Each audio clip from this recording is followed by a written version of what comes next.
Hello, good morning, everyone. Dear ladies, gentlemen, and dear colleagues. First of all, I would like to thank all of you, your participation in this event, which is the final event of the ePilots project. The agenda that we have for today is we try to summarize the main outcomes of this project in the next 2 hours. You can see in the screen that first of all I'll introduce just very short presentation of the project, of the pilot project. We'll have invited a speaker to set the scene in digitalization and provide us some hints about artificial intelligence opportunities. And then my colleagues from the consortium will present the different topics that we have been working during these 3 years, which are the cognitive cockpit sensor net by Aslogic, Dr. José Luis Muñoz, data-driven models to enhance cockpit functionalities by Dr. Debora Àngel from Computer Vision Center. We'll have also the presentation about piloting the mesh behavioral models from myself. And finally, we'll finalize with a short presentation of the roadmap by Dr. Linghai from Cranfield University. This project has been funded by Clean Sky, and it started 3 years ago in 2019. And it was in the call about how cognitive computing could efficiently support pilot decision in unexpected or very complex situations. So the ambition of this project is, in a single pilot operation framework, formalize, first of all, the different tasks the pilot or the pilot flying is performing. And what is really relevant is to identify the cognitive computing supporting tools and the interface to improve pilot performance while maintaining his workload between upper and lower level threshold. There are 7 objectives that we targeted during these 3 years. First is a modeling framework to simulate pilot flying tasks in different operating conditions. Identify the functional and interface requirements to provide cognitive computing support to pilot flying in a dynamic context. To develop a natural feeling profile by providing the right elaborated information at the right time. To find a trade-off between context-aware mechanisms between pilot and workload and the supporting service that can be implemented in the ePilot framework. To design a service-oriented architecture. Also, the cognitive infrastructure implementation guided by what the pilot needs to know, when the information should be shared, and how the pilot task could be supported. And finally, to develop a roadmap.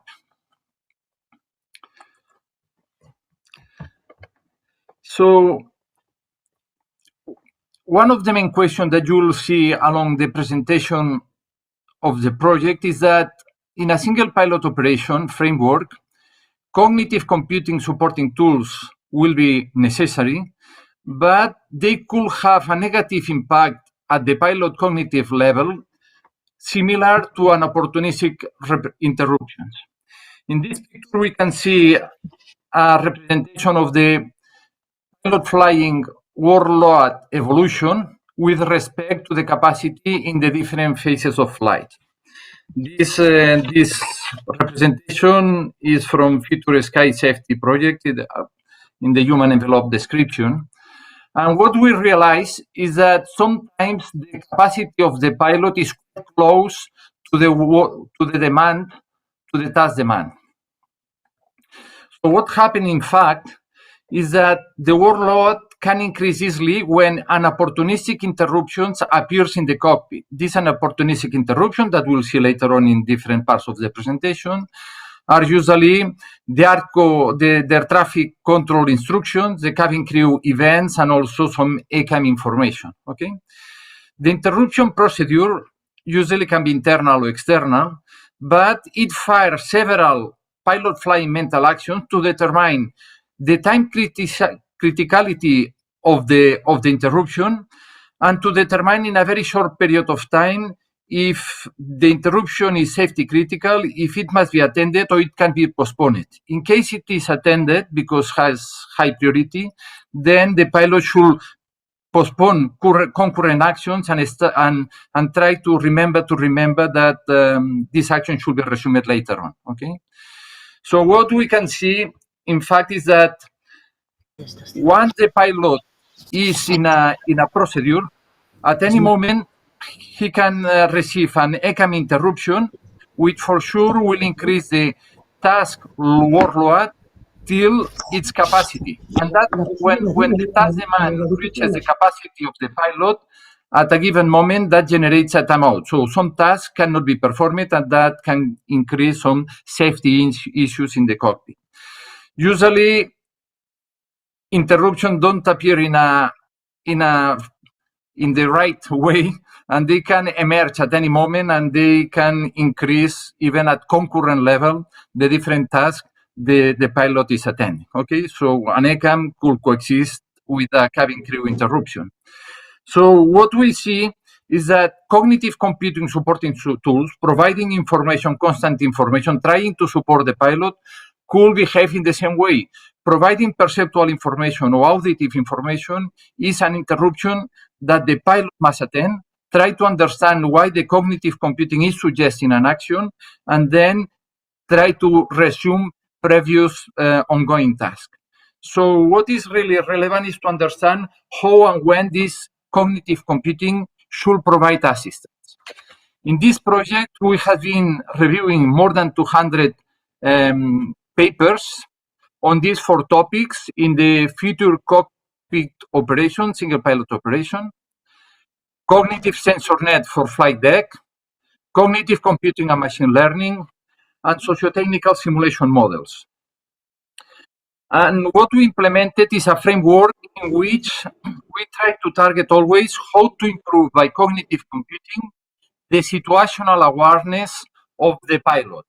So later on, we'll see how we introduce some sensoring nets, intelligent sensoring nets in the cabin to monitor the pilot cognitive status, the evolution of the pilot cognitive status, how the workload is tackled by the pilot, and which kind of support should be provided by the machine learning in order to improve which are the right perceptual variables, how these perceptual variables should be provided, if they should be auditive or visual, in order to avoid that the auditive information could coexist with an auditive interruption from the air traffic controller. Okay.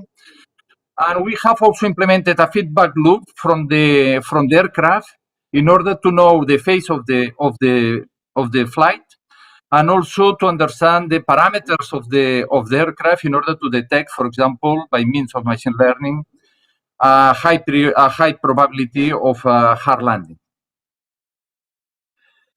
The facilities. We have been using different facilities to collect this data. In the picture, you can see one of the pilots, line pilot from Air Europa with the encephalogram and also an electrocardiogram, collecting data from a UAV flight simulator. Also, we have been using the flight system simulator from Cranfield University.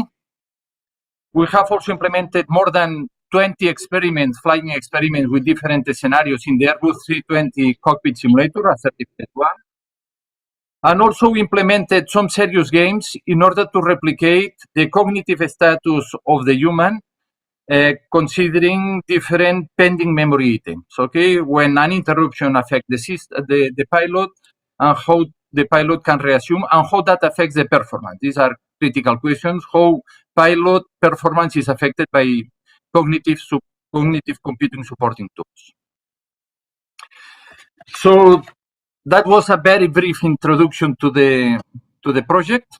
And in order to keep on the agenda on time, we would like to introduce our keynote speaker, Dr. Verdonk. He holds a PhD on aerospace engineering by Universitat Politécnica de Madrid, and is a senior engineer in air traffic management at CRIDA, which is a research center located in Madrid, which is funded by ENAIRE, INECO, and Polytechnical University of Madrid. Christian currently is a project coordinator in one of the CESAR-funded projects on safety and resilience, which is FARO. And also he's leader and working in the CESAR project 19.4, and also leader and working in CESAR project 18 solution 53. Very relevant to mention, and that's why he also will present today this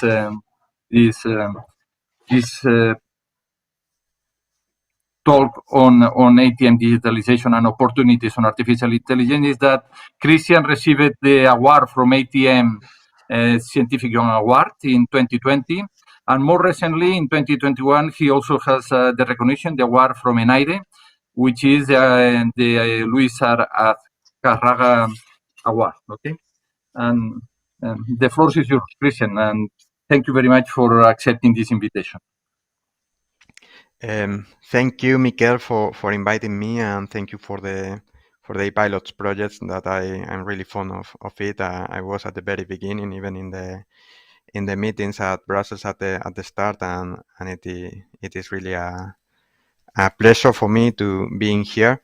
Well, my name is Christian Verdonk. Well, Miquel has already introduced me, but you can see there my email address in case you want to contact me. And well, before starting the presentation, I would like just to recommend to all the viewers, attendees to this event, to just check the EASA concept paper on the guidance for level 1 machine learning applications that I was just released yesterday, and I think it's a quite good and comprehensive document on this topic. My idea is just setting the theme for this event of today, and I'm going to talk just in a very high level about four elements: digitalization, then the pillars that we are considering in the working group of CESAR in this aspect: digitization, connectivity, data sharing, and of course artificial intelligence and some artificial intelligence opportunities that we can foresee from the work that we have seen, or they are going to present today, our colleagues of the pilots project.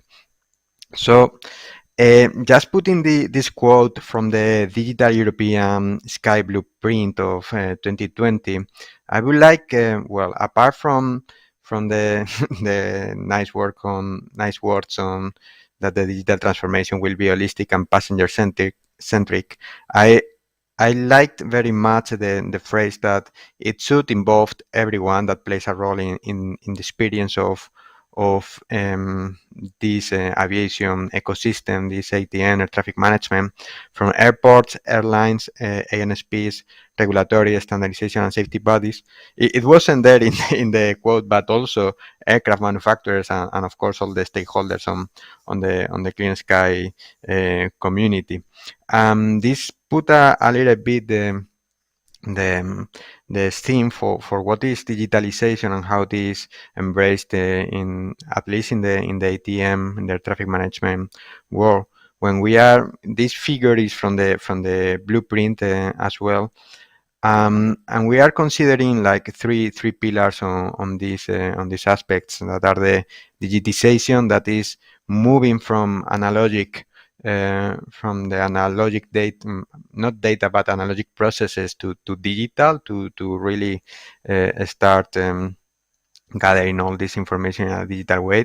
The connectivity, for me, it means that having the right data at the right time, and the data sharing, and this is also for me my view, that is data for all, and for really facilitating the undertaking of this or addressing and approaching this AI. So about digitization, if we look at the dictionary, it says that there is just the process of changing data into a digital form that can be easily read and processed via computer. I was looking at the Hermes working group on, and there was a challenge in 2020 about these digital services, and the position of IATA was very clear that mm, going to digital is not only just the analogic part, just moving to digital, and the example was about the flight tickets, but we can see also examples in the ATM, like moving from the flight strips and the usual flight strips to digital flight strips. I would like to think more on something. It's not only about data availability or the data standards or the data quality that we have, but Mm, just for example, the figure that Miquel shown before, and this is from I took it from the advisory board, and it was in this paper, for example. But to what extent right now in the digital in digitization are we capable of really storing what are the drivers of the decision making of the process, or the really the situation of the basal state of the pilot and how its cognitive states and so on. And that is, for me, the key step of digitization, being able to process this in real time, be able to learn. And of course, we are going to to have really a lot of challenges in this aspect. On the connectivity, I would like to quote my mentor and good friend Paco Saez Nieto, and this is about automation. But automation is only underpinned by, shall be underpinned by these pillars of digitalization. It's like an enabler of this, and was about in ATM as a socio-technical complex system. We were discussing, or he was discussing in this paper, on the role of the automation and the function allocation. The phrase is quite clear. The function allocation is to optimize when is the best time to take an operational action, what is the best place having the best picture to take it, and finally, who will be the best player to implement the associated tasks. I would like to say that in connectivity, we are seeing a lot of new opportunities for the aircraft. And if we go through the ATM master plan, we can see a lot of operational improvements like this one, the enablers on the situational awareness to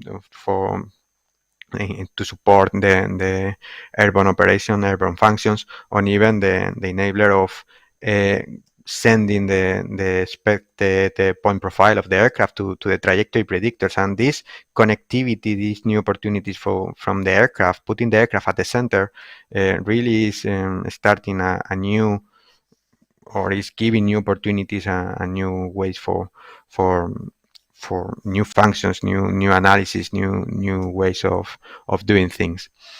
Um, Data sharing, and I want to say that usually data sharing is I would say framed within the cost, the value that we create with the data, the governance, and the confidentiality. These are dimensions of the data sharing, and I'm not going to discuss about that. But I would like to present this figure.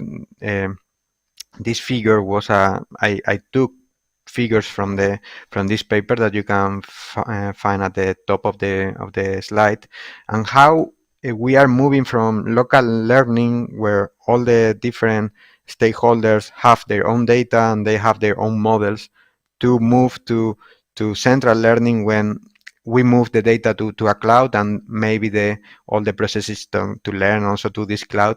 But then we are moving to federated learning and swarm learning in order to keep the data at the edges, but the parameters at the cloud, or even the parameters and the edges in each different stakeholders, but sharing in a safe way all the data and confidential data. This was a paper just published in Nature 2 months ago, and I think that it paved the way and already outdated some of the concepts of the EASA concept paper. This is a challenge that we face. This world evolves so fast that it's very easy to get outdated. But this, for me, data sharing, but in a way that we can keep confidentiality, we can keep the personal registers and so on safe, could be a key step for this cognitive service that ePilots is going to present today. So about the artificial intelligence, and I'm going to finish in a few slides in order to keep the agenda on time. This quote is from Stuart Russell and Peter Norvig, and that wrote this seminal book on artificial intelligence and modern approach. And it's that we expect for an intelligent agent to operate autonomously, perceive, persist, adapt, and create and pursue goals. And this is key and of course, we can see all these different techniques that we are very familiar with. I mean, because it is everywhere now, machine learning, but also deep learning, but not only that, but natural language processing, the speech recognition, the vision, the image recognition, machine vision.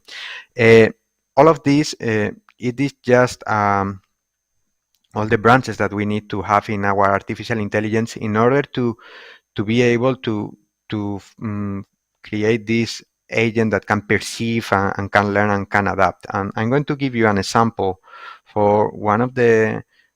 It was an example on the roadmap that Miquel asked me to have a review on that, and I found it very relevant. That it was a case of in a landing, and it was a safety incident, related safety incident in the UK, and at some point it says that the Boeing 757 reported that there was an aircraft in the threshold, and that led to the tower control to give a go around clearance to the leading aircraft, and that was a significant distraction in this case for the tower controller.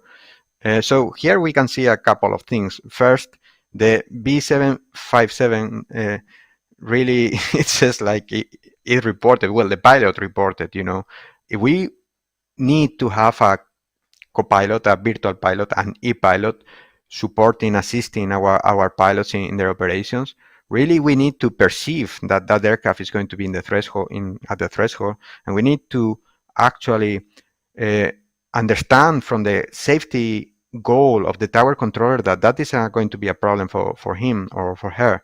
So all this really sets the theme for how we need to provide our cognitive computing services with all this knowledge and all these procedures in order to be able to help the pilot in this situation, and how this context outside of the aircraft is quite relevant in order to succeed and to expand this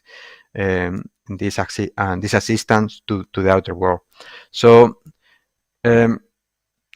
from this use case, the opportunity for from a connectivity point of view, for example, well, we needed to define what is the goal of the function. The aircraft is sending out the position, for example, or maybe the machine, the vision can identify that aircraft in the threshold, but that should be put in the context of the overall goal of the keeping safety in the aviate function, and Miquel was before speaking about how to give this information in an appropriate manner, but also what is the impact on the resilient performance and the safety, and what is the impact of this specific element in the pilot task load. All of these elements, I think that Miquel and the team of ePilots have been working very hard on this, and I think that we are going to have a good presentation on this. About the data sharing, it's like I mean, the numbers here is just figure for illustration purposes. But if a pilot, how many TICA situation a pilot sees in his or her life? I don't know, 100, 10, 50, I don't know, but it's not going to be, it shouldn't be in the order of thousands. But if we consider the entire fleet, maybe we are going to more relevant numbers for all our machine learning, our artificial intelligence process of that specific situation. But what about if all the stakeholders, for example, in Clean Sky, all the airlines also share their information in a way, in a manner that we can learn from it in a confidential, keeping the confidentiality, and that is where swan learning, for example, could come. At this moment, AI always have been, okay, and how we respond to abnormal situation. Maybe we need to understand what is abnormal or rare and see the scale of the data that we can process, and maybe we can redefine some aspects in this element.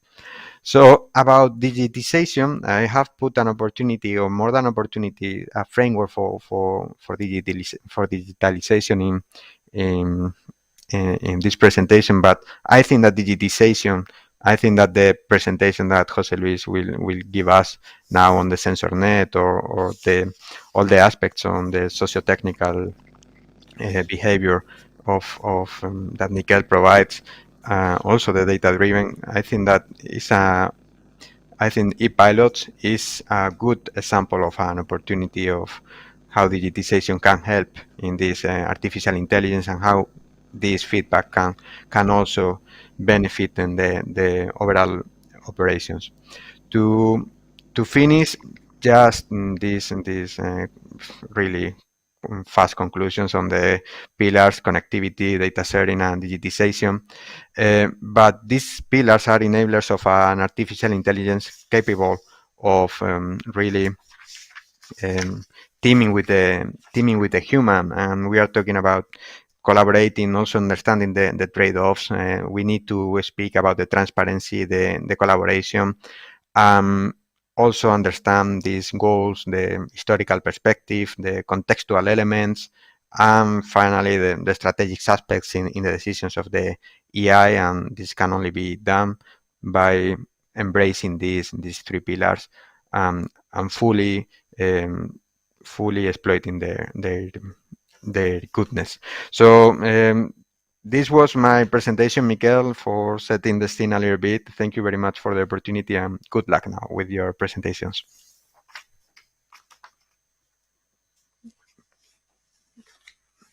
I cannot hear you. I don't know if you are.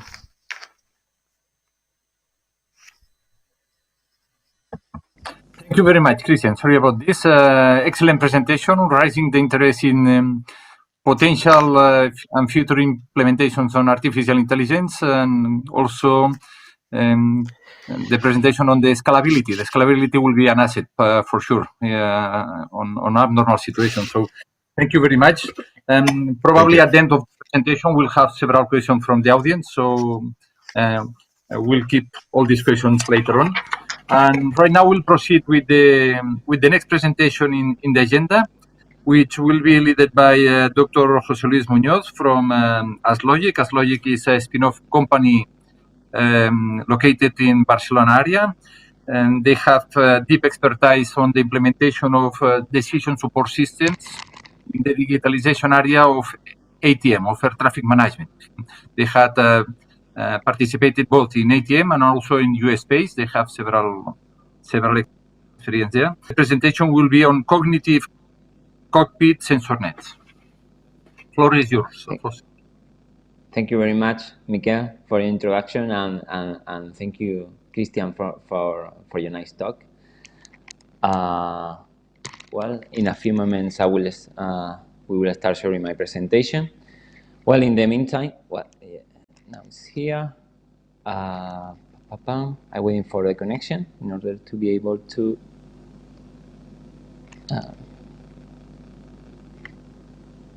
Well, in the meantime, I cannot use the clicker. So, well, as Miquel has already introduced and Christian has already mentioned too, in e-pilot project we plan to provide the right information at the right time in order to be able to reduce the workload levels that our pilot experimenting, right? So the point is, well, what we are going to introduce in this talk is how are we going to measure the actual cognitive state of the pilot, and we are going to talk about that in the presentation. Well, so as I am not able to click, Tony, if you are able to provide me the next slide. Okay, thank you very much.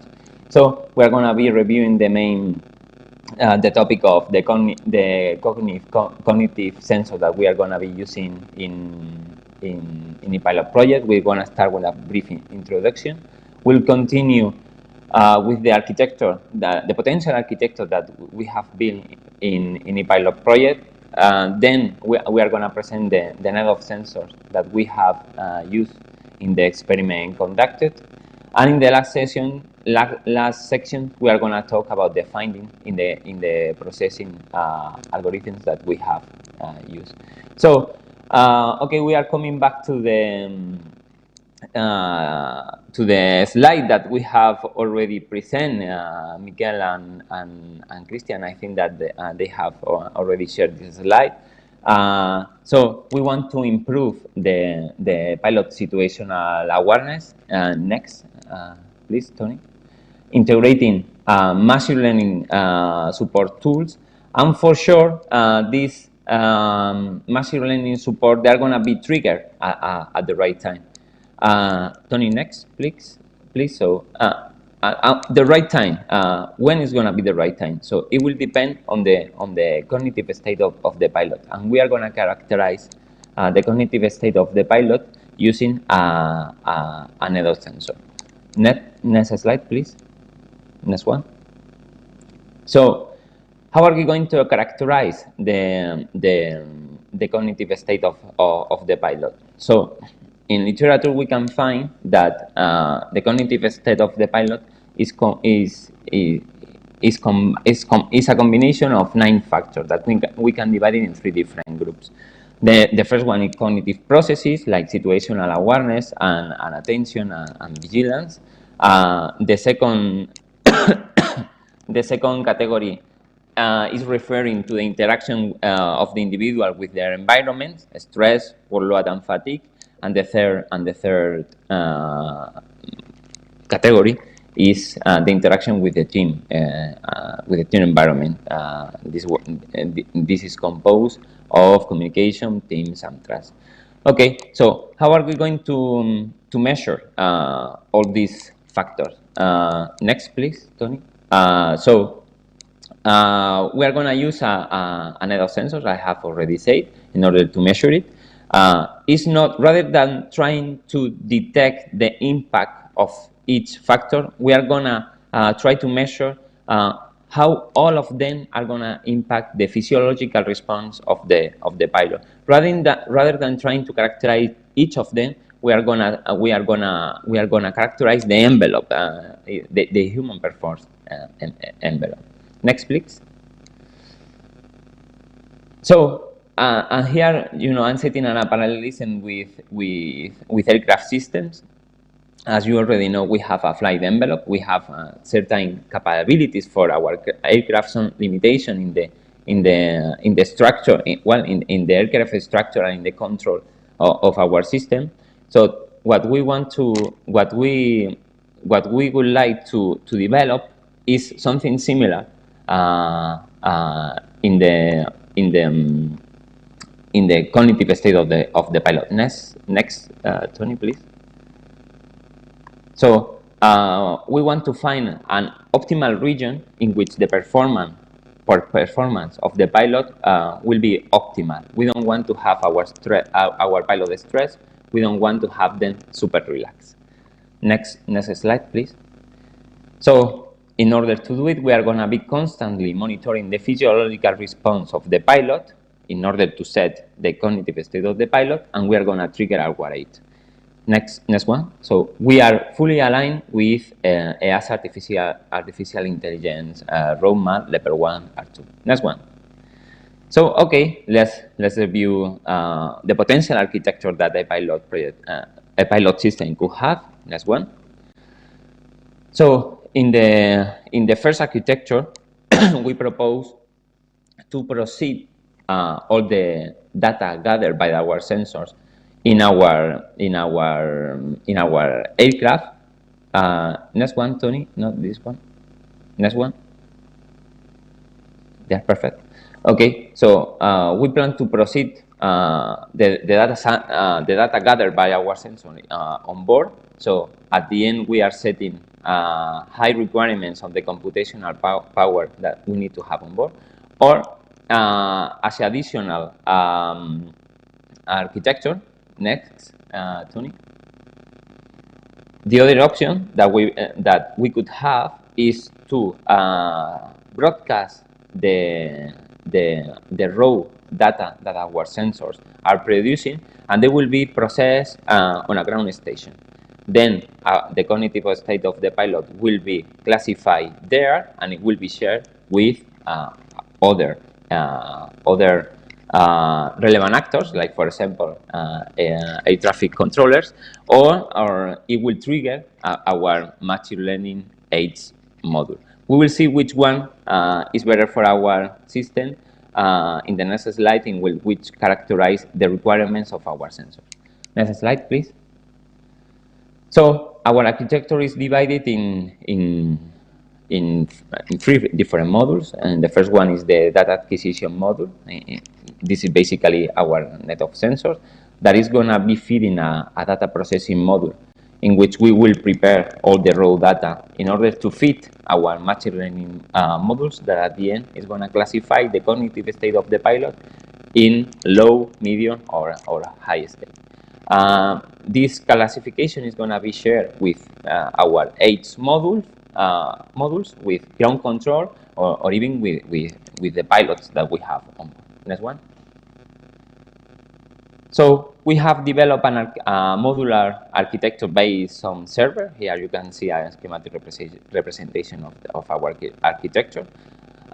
Thanks to this architecture, we were able to perform experiments in Cockpit Simulator and using serious game. As you can see, each of these modules is a server. In red, we have our central server that is in charge of the communication and flow of data with each server. In green, you can see the modules that are processing and extracting data. In blue, we have the modules that they are in charge of the human interface, or even running the simulation when we are talking about serious game. And in yellow, we have the sensors that we are using. We are gathering data from the cognitive state of the pilot using that sensor. Next one. Okay, so now we are gonna go for the details of the net of sensor. Next one, please. Next. Okay, so at the beginning of the project, we have to set some requirement for the net of sensor that we wanted to use. We wanted to characterize the physiological variables linked to any pilot mental state factor. The output of the sensor net should be provided in real time. Within this device, it should not impose any limitation to pilot actions without interfering with the drivers, with the pilot main task and the task performance. And for sure, the sensors should present an autonomy larger than the time of flight. Next slide, please. So finally, we were using an ECG, real-time ECG. We were characterizing pilot heart rate, and EEG, electroencephalogram 2. At the beginning of the project, we were wondering if using a respiratory rate measure, but we found that it was indirectly obtained from the heart rate variation, so we discharged that sensor. Next one. Okay, that's why we discharged it. Next slide. And what we found during the experiments. Okay, so the first thing, and this is related with the architecture, we were setting the computational requirements of the onboard processing system and the information that the sensors were gathering. So we found that both devices, the ECG and EEG, they are working on 256 Hz. And in an experiment of 60 minutes, we were generating half a giga of information. So the amount of data that we were generating and the communication requirement, they don't really impose a technological challenge to aircraft system, considering the performance of the actual engine aircraft monitoring system. Next slide, please.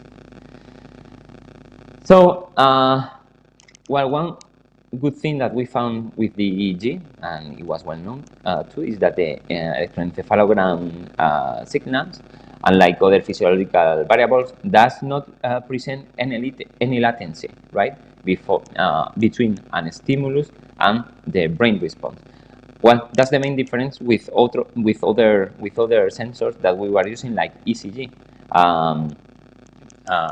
When a stimulus is presented, we were measuring the interbeat interval of the heart rate. So we were expecting to decrease the interbeat interval. That means an increase of the heart rate. And we found that there is a certain delay between this stimulus and the response of our heart.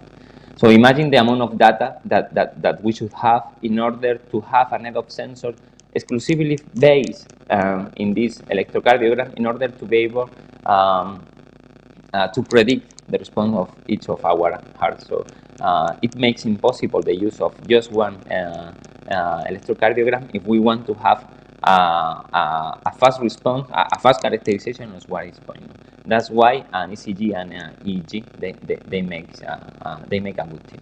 Next one, please. So next steps, things that we would like to improve in our sensor net system. So using our EEG, we were using 16 different electrodes that you can see here. And in order to simplify the net of sensor, we would like to investigate in the future, or we would like to keep on working in a reduction of the electrode that we are using in order to characterize our pilot cognitive state, in order to see if we are able to develop a much simpler device. Next one. Okay, so here you can see that it could be able to reduce the electrode that we are using. Next one, please. And the integration. Well, we found that it's difficult to measure this latency of the stimulus and the response of the cognitive state, especially when we have visual aids, right? So the integration of eye tracking solution to our pilot sensor net that will enable a more accurate measurement of the time between a graphical aid and the cognitive evolution impact. Next slide, please. So let's now I will present the last section, data processing. Next one. Next one. So using the ECG and the EEG, we were obtaining three different variables in time, frequency, and nonlinear domain. So at the beginning, or during the first phases of the project, we did a correlation study with more than 30 variables in time and frequency domain in order to select 15 variables that were not redundant. Next one. Before feeding our algorithms, for sure we have to do some data cleaning with the ECG. The raw interbeat interval signal was cleaned to remove the abnormal sensor detection. Interquartile filter and a threshold filter was applied to the raw data to clean it. Here you can see how we can erase or we can remove all these peaks that need to be cleaned in order to fit this information to the machine learning classifier. Let's go to the next slide, please. In the EEG, we were doing something similar. We were doing a Fourier transform in order to clean and remove the noise captured by the sensor. And again, we were using an interquartile filter and a quality filter to the raw data to clean it. Next one. And what are our findings? So, as I have already said before, we see that EEG and ECG, they make a good team. The net of sensors combine the use of easy-to-wear devices, the ECG, and full instant characterization of cognitive responses that is provided by the electroencephalogram. The combination of both magnitudes avoid the combination of both magnitude avoid confounding increases in workload with, for example, body movement that will impact heart rate, or with visual information processing that is going to affect the EEG response, as you can see in this picture. Next slide, please. Well, regarding basal state, EEG does not require the characterization of a basal state. That is one of the main disadvantages of electrocardiogram. Next, Tony. If you can see here, during a given day, there is a huge variation in the heart rate response. That is impacted by, fatigue, even the things we drink, like coffee, that at the end is changing our mean heart rate. So again, this variation of the heart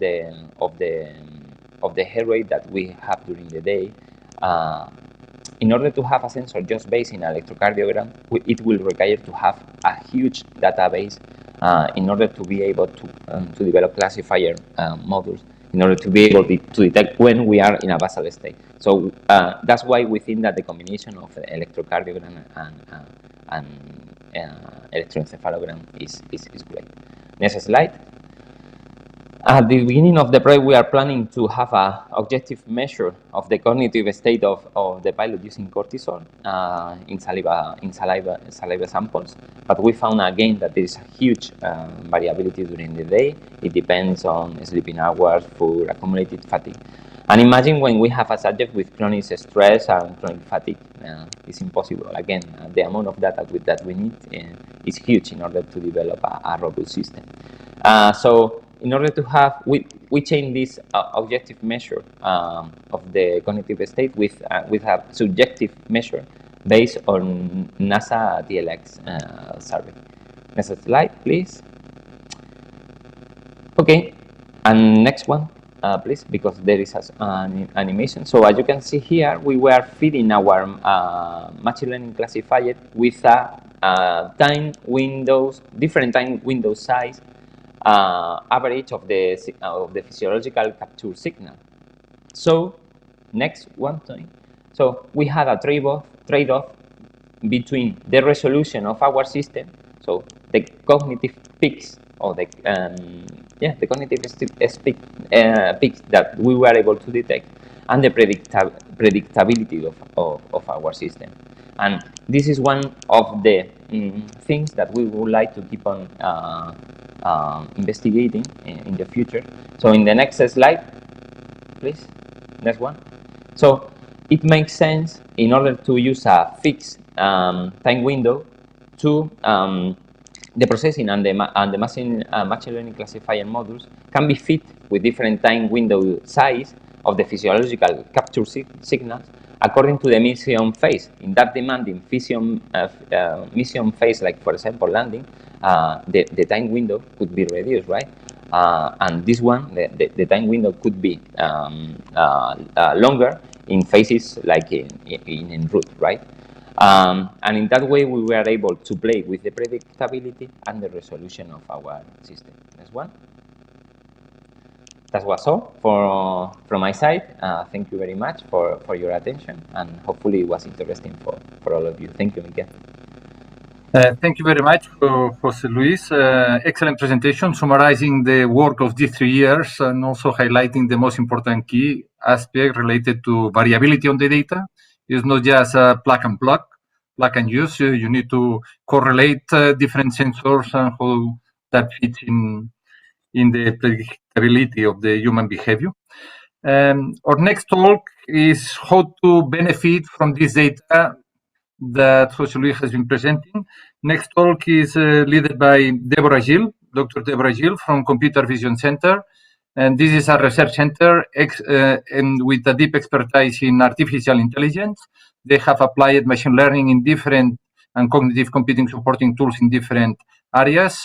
Probably two of them that we should highlight is in autonomous driving and also on healthcare. And the floor is yours, Debora.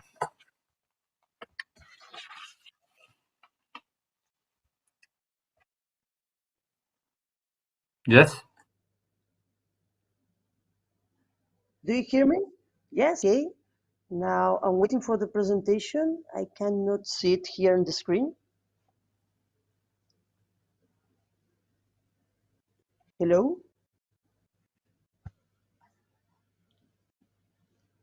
Knowledge.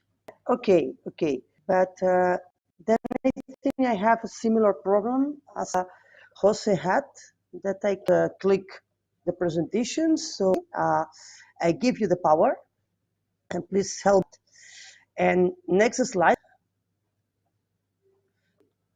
My talk, I will first briefly introduce the, wait.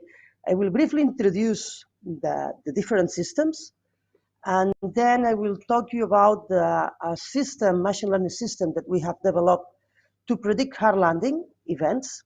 Then I will move to the system to predict worldwide in the cockpit, analyzing the signals, the different signals recorded by the sensor net. And then finally, I will tell you about the conclusions and findings after these 3 years of project. So next slide, please.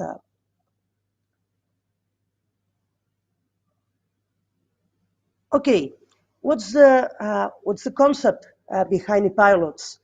The main idea is that taking into account all the data recorded from the aircraft, the environment, and also from the pilot itself, to develop systems that enhance pilot situational awareness in the cockpit.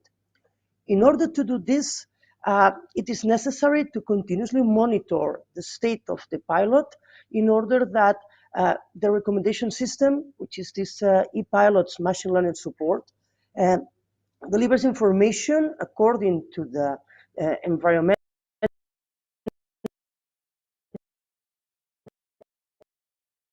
conditions to the pilot at the best time. So how can we do this? Well, if we go to the next slide, the idea behind this is, no, okay, never mind. We developed 2 different machine learning models. One to the situational awareness according to recorded from the aircraft. The other one to monitor the cognitive state of the pilot in order to figure out when's the best moment to deliver the information that the first machine learning model has gathered and processed. So what's the use case? Tony, next. The use case that we have chosen to do a first pilot study, a proof of concept of the usefulness of machine learning approaches in the cockpit is a system to predict hard landing for the first machine learning approach, the first machine learning system that has to predict situations that are going to happen inside the aircraft from the variables recorded from the surroundings. And the second use case, that is the use case for the machine learning tool, to predict the best time to deliver information in a hard landing event according to the amount of workload that the pilot has. Therefore, the second system needs to recognize or to predict the amount of work of a pilot. So next, please. Now let me talk to you about the systems developed for the prediction of hard landing and the main findings. The system will have as input variables recorded from the aircraft instruments sampled at different heights. These heights are divided into 2 intervals, one from the beginning of the approach phase at 1,500 feet, and up to the decision height. It was fixed at 100 feet. This first range of altitudes is intended to check whether the system can predict go-around recommendation before the decision height. And the second range of altitudes were the sampling between the decision height and the touchdown in order to see if the system could not recommend a go-around, could be useful for pilots to help them to prevent a hard landing event. understanding a hard landing as those landings such that the normal acceleration at touchdown is above a given threshold, which is set to 2g. So next, please. The data set that we have used to train and test our systems is data recorded from a commercial airline, no longer in operation, that includes 3 different aircraft models in order to check whether the system was independent on the model, on the aircraft model.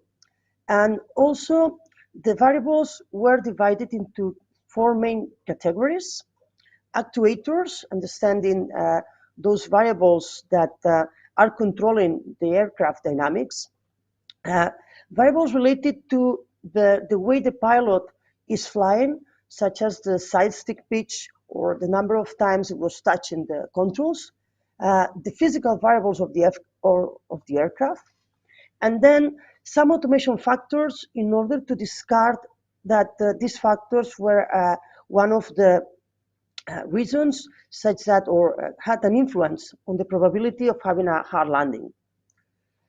Now, next, please. The first analysis of the automation factors, fortunately, we discarded those automation as one of the main sources of causing hard landing events.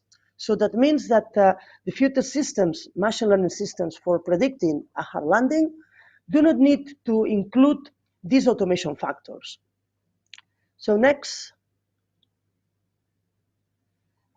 Concerning the machine learning approaches that we have tested, in order to see what was the best way to predict a hard landing from aircraft variables, were 2 different approaches. On one hand, we train regressors, understanding by a regressor a system that out of the variables is able to estimate the maximum G at touchdown. The other kind of approach from the machine learning point of view is to train classifiers which directly predict the probability of a hard landing, and those in the end are issue a binary variable detecting whether a flight is going to be a hard landing or not. Okay. So next slide. For both methods, for both approaches, what we decided to do was to sample the continuous variable at a given set of discrete heights. And for each of these sampling altitudes, we computed the standard deviation of each of the variables, understanding that a hard landing is related to an unstable approach. And thus, an unstable approach is reflected in a hard variability in the variable recorded from the aircraft. And this variability was mathematically modeled as the standard deviation in temporal windows centered at each sampling altitude. Those temporal windows, we consider 2 different models. The first one was to consider windows centered at each sampling altitude, and the results of this system have been accepted for publication in an open access EA access journal. And then next, please. After the validation and verification experiments, we realized that these center windows maybe were not the best way of recording data and processing data, given that the time that or the moment that pilots take decisions is given by the decision height. So if we are using temporal windows center at each decision height, then it implies that the system delivers information after this critical point. So for the validation and verification state, we decided to change the temporal window and use data for computing the standard deviations that were recorded before the decision height, thus allowing systems to issue a recommendation at the right altitude. Concerning the network architectures that I give in the next slide, we decided to train different models that were taking as input the concatenation of the standard deviation sampled at the different heights. We train a different model for each category of variables. So that's one for physical variables, another for the actuator, another for the pilot, and one considering all variables. 3 different models were trained, one using values up to the decision height to test for go-around recommendation, and another 2 using variables until the touchdown to test if still we could issue some recommendations at the final time of touching down. These input variables were the input to different architectures of fully connected neural networks that you have here, ranging from different number of layers, different number of neurons. And next, please.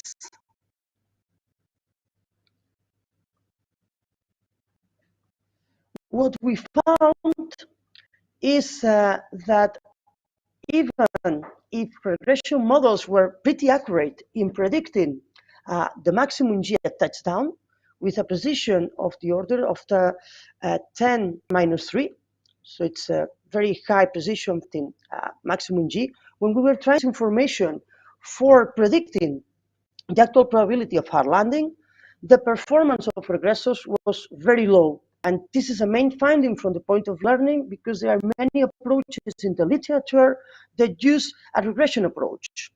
And these sort of approaches, in fact, should be discarded for a deployable system. Concerning classifiers, we achieve a high sensitivity and specificity for hard landing prediction at the decision heights, which implies that these systems could be used in the cockpit for a go-around recommendation. Next slide, please. If we compare our system to the state of the art reported in the literature, find that our system fulfills the conditions for being deployable, which is not the case for existing systems, and that it's able to issue a go-around recommendation just using the standard deviation, 84% of detection of this. Of course, it can be improved a lot. We are not using it now, but we have processed this to obtain some measurements at given heights. Now, concerning the system for world-load detection, which is the next slide, we have the following. Our main approach has been to use signals recorded from electrocardiogram and electroencephalogram. 2 different systems were trained, 2 different machine learning models were trained, one for the ECG signals and the other one for the EEG signals.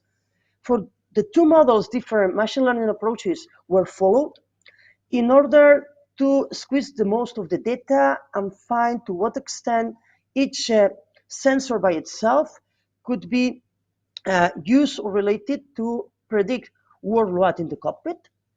Then what we did in order to train systems were to develop several serious games. One serious game that was memory demanding, which is the MBAC test, with different levels of difficulty, and another one having interruptions parameterized under the assumptions that when someone is doing several tasks at the same time and has interruptions, then the performance drops. These serious games, since we could have the data properly annotated for systems, because this is a must for training machine learning models, we need that the data has well-defined annotations in order that this is incorporated into the training and testing of models. Then, having developed serious games for training data, we have these annotations under control. And then, models trained on the MBAC test, which is a memory demanded, were tested for task transfers in the second serious games, that was a multitask. And finally, they were double-checked and validated in the cockpit using an Airbus 320 simulator and having pilots flying simulations that had different levels of difficulties in terms of the interruptions and the number of tasks that the pilot was required to perform. Now, I will explain you about the two systems that were developed, the one for predicting workload from the ECG signals and the other one from the EEG. So next slide, please.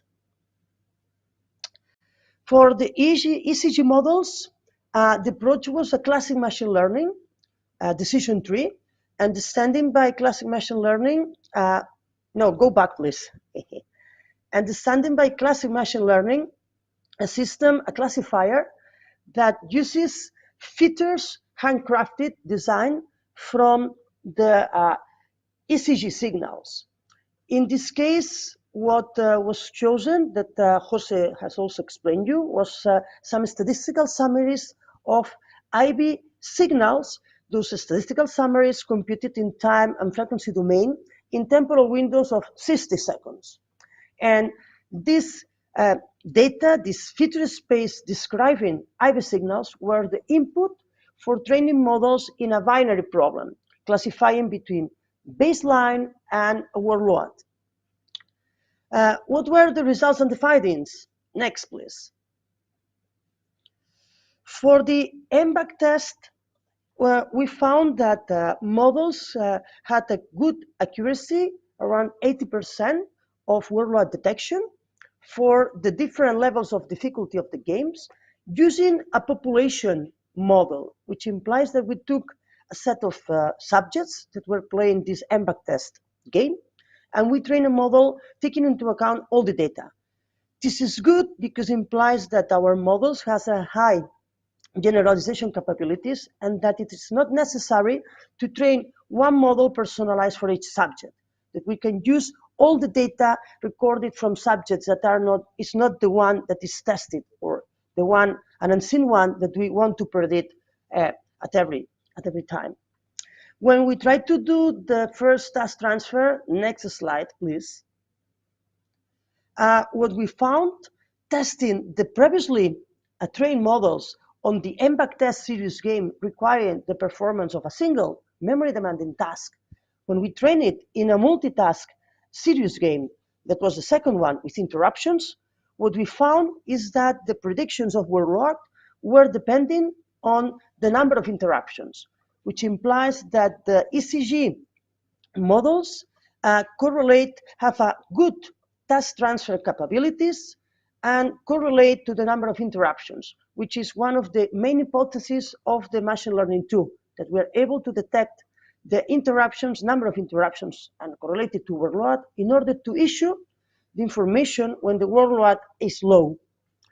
Now, the results on the simulator, next please,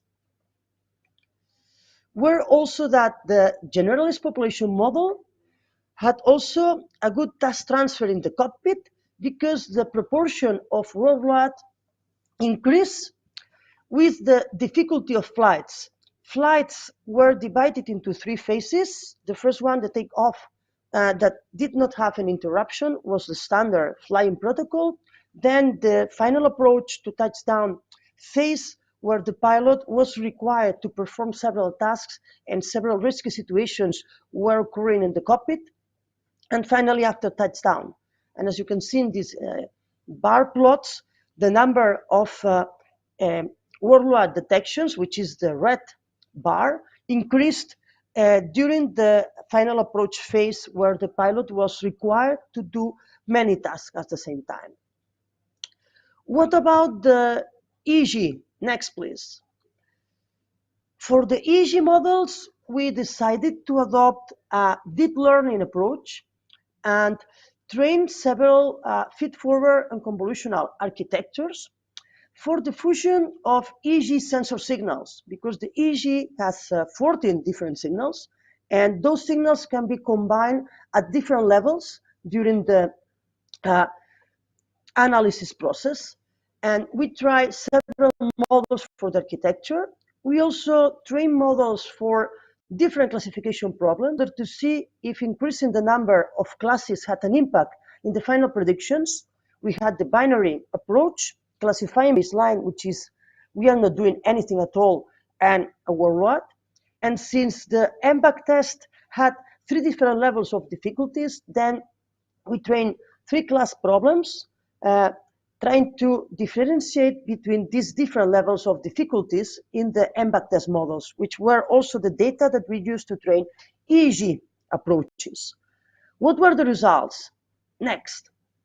The results was that if we compare between methods that combine EEG signals at the input level, that means that we take, and let's say we average the EEG signals, or we do the same, but we first process these signals using a convolutional neural network, and then we combine the output, which would be at the filter stage level.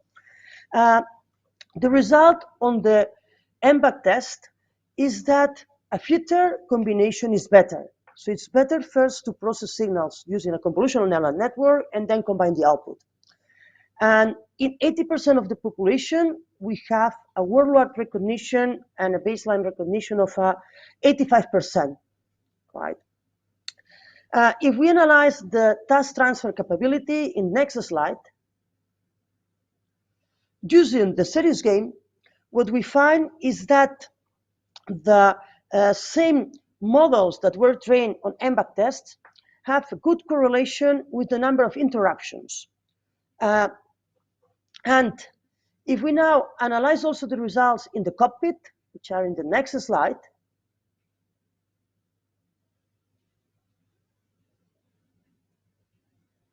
then what we have is that the same model also correlates to the number of interruptions during the flying exercise and also correlates to the flight difficulty. And since we are able to differentiate between different levels of worldwide, we also have a good correlation between the difficulty of the flight and the different levels of worldwide. So that for flights that are more difficult, then we have a higher detection of worldwide and also a higher detection of the highest level of worldwide. So now just to conclude my talk, next please. Just go to the next slide. What we have is that we have developed in these 3 years a system to predict hard landing from variables recorded during the final approach. And this implies that cognitive computing can be used to enhance the pilot situational awareness in the cockpit and can be effectively deployed into a system that issues recommendations at the right time. As for the moment when to issue these recommendations, which is in the next slide, what we have is that both signals, ECG and EEG, are able to predict worldwide using machine learning approaches. And what is further more important, can be trained using serious games, which implies that we can train models on people who are not pilots, offline, and then these models are able to predict also the worldwide into the cockpit. And also that FRAM can be used to do annotations for simulations. The immediate consequence of this regarding e-pilots goals is that biosignals and cognitive computing can be used to develop machine learning systems that issue recommendations at the right time in an adaptive automation system. And of course, this is important to have single pilot operations in the cockpit. And this is all. I hope that you have enjoyed my talk and you are free to answer to anything. Thank you.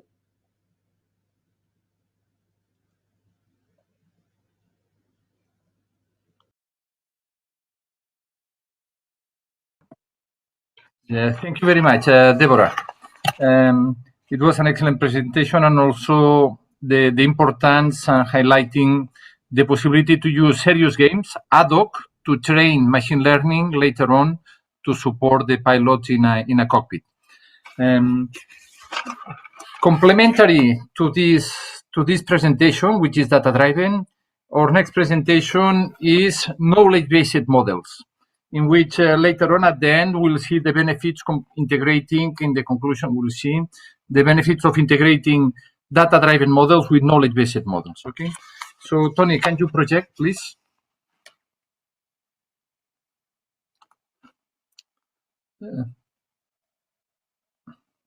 I cannot see the presentation.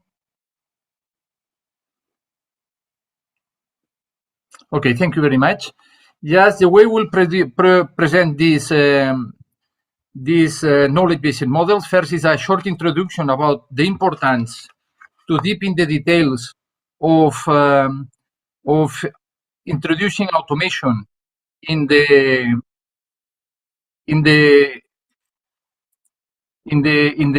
cockpit. Which is the difference between when we are training human in the loop and the difficulties to train human in the mesh? We'll present then the socio-technical simulation model and the main results achieved. Okay. Just to begin, we must say that nowadays we have seen that technological solution dominate usually the human needs. So there is a lack of a solid understanding of these downstream effects that underlie when we substitute a task implemented by a human by a machine. Okay, so sometimes, unfortunately, this automation is deployed just for the little reason that is new. Sometimes it's because there is the flair of cutting edge, and that raises several issues on safety issues when we are talking in a very demanding environment like it is the cockpit. Okay, so digitalization and automation provide us this background, the baseline for this digitalization for introducing cognitive computing in the cockpit. However, we must be aware that this introduction should be human-centric. Okay, so usually we have experienced that some automated or highly technological tools doesn't fit the real need of the human. For example, we have previous experience in control work position in the air traffic controller, providing excellent tools like conflict detection, conflict resolution. However, yes, one false negative could be enough to reject the full technology. So human-centric is important. We should understand what happened how new tools affect the human performance in such a way that we could benefit from new technology in an efficient use. Okay, so we'll see in this presentation that new technologies are fine. We need to find a way how these new technologies could be deployed to support the human. Okay, several aspects that has not been considered up to now by other research teams, and the socio-technical simulation will try to provide an answer, is that at this moment automation of skill-based and rule-based is a real success. We have several applications in the industry and in different areas. However, we are moving to one step forward to the automation of knowledge-based systems. I mean that from this moment ahead, knowledge-based tasks are not any longer exclusive of the human domain. Okay, so we'll see that the implementation of these supporting tools in the cockpit can affect the variability of the time. Okay, moving from a multi-crew to a single pilot operation, variability of the pilot flying task performing a certain action can be critical, can raise timeout actions not performed at the right time, and that can raise, of course, safety issues. Okay, most works in the literature focus on how to improve the efficiency use of the technology. But when we talk about single pilot operation using cognitive computing, we should also pay a look to the safety use of technology. And also we have seen also in other research that when all fails, when there is a failure, we tend to use the term emergent dynamics. Okay, the pilot was collapsed, emergent dynamics. There are too many events at the same time, too many interruptions. So, in fact, using socio-technical simulation, we'll move from the emergent dynamic concept that is not any longer acceptable to unmodeled dynamics. So, how we can mitigate, and this is critical in a single pilot operation, the time variability performing a task, okay? In a skill-based, there are several methods like MTM that when there is a high variability in performing a task, it is quite easy to detect an alarm is fired because the variability affects the full chain, and we have methods to reduce this variability. We are used to stochastic systems. We know how to model the task of a human operator performing a particular task that is not constant. It could be sometimes 2 minutes, half a minute, using log normals, Erlangs, and different density functions, and similar in rule-based. However, when we move to knowledge-based, we must say that we don't have, up to now, enough mechanisms to tackle this variability, okay? And the variability performing a task can affect that at a given moment, some tasks are postponed, and the postponing time could be above the threshold, and that generates a timeout, and that can affect the full mission. So pilots have the impression that the procedure they are flying is linear. They are in the loop, and they have full control of the execution of the procedure, and they assume that this control flows uninterruptedly. So we can see in the picture the main skill-based task of a pilot, in which at the right-hand side we have a precision approach. So the pilot has a sequence of action like flap 1, check deceleration, flap 2, check deceleration, landing gear down, and so on. So the pilot, according to his situational awareness, he perceives, comprehends, and projects. And he has been trained in this human-in-the-loop approach. In fact, sometimes, most of the times, the pilot works in the loop, but it works in a rule-based approach in which he has several tasks organized and planned. Okay, so he knows very well that he has been trained also on flight level authorization, all the tasks, altitude authorization, the action that should be performed when he's at 25 nautical miles, and also the action that should be performed at precision approach. And of course, the pilot is in the loop. He can perceive the key state variables. He can comprehend the key state variables, and then he can project the flow of the aircraft according to the surrounding information. However, the reality is not like that. Reality is that usually the pilot do not have a full control of the procedures. In fact, there is several interruptions that affect the knowledge-based task.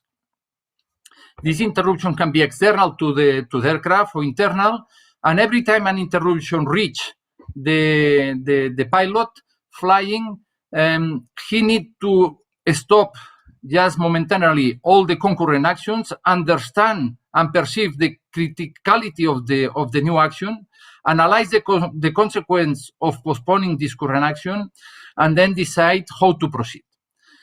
In ePilots, we have implemented and analyzed different sources of interruption, like interruptions from the ATC, interruptions from the cabin crew, and also interruptions from the ECAM system in the Airbus 320.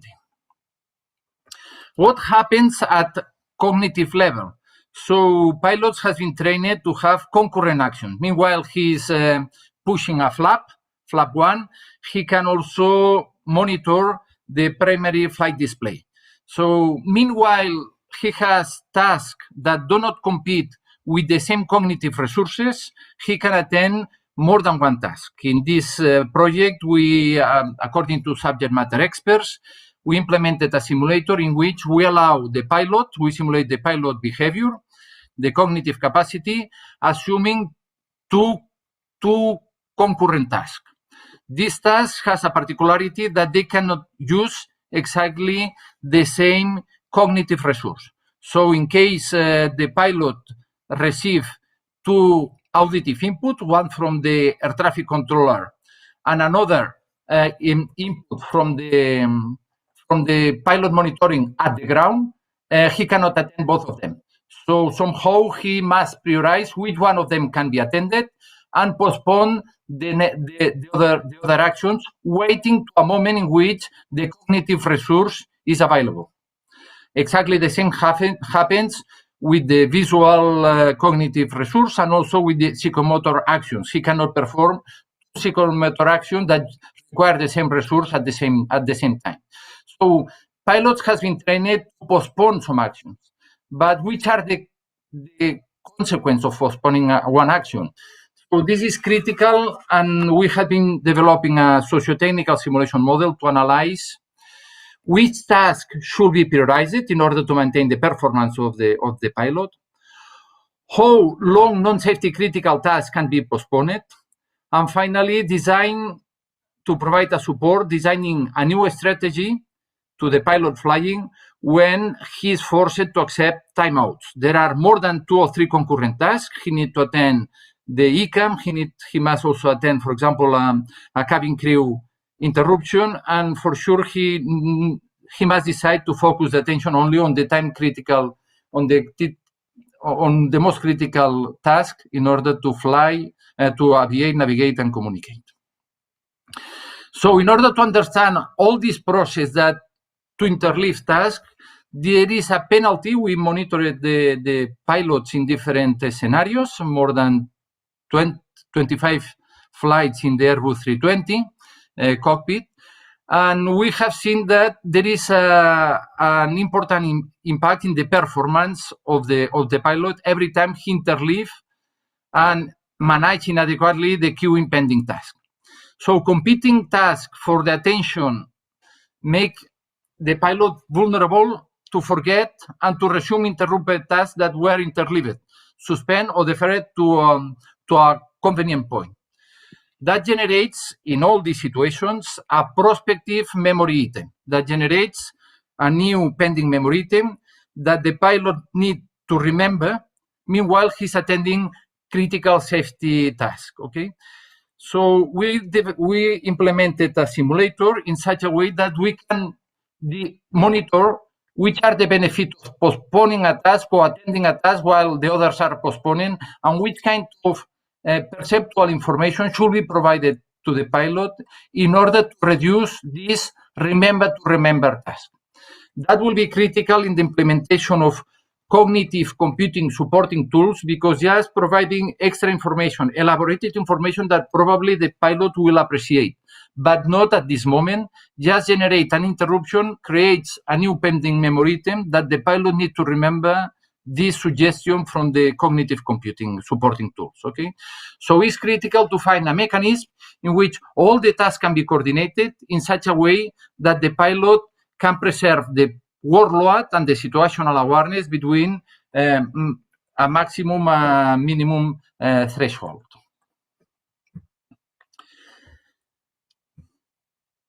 So what characteristics we should consider in order to model this interleaving task?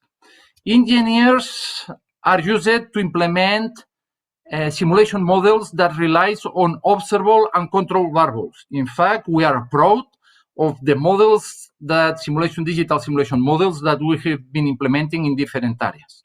Consider, for example, the crash of a car. Okay, we have implemented different finite state machines models in which we can predict how a car, when it's crashed against a wall, will be affected. Okay, it doesn't work.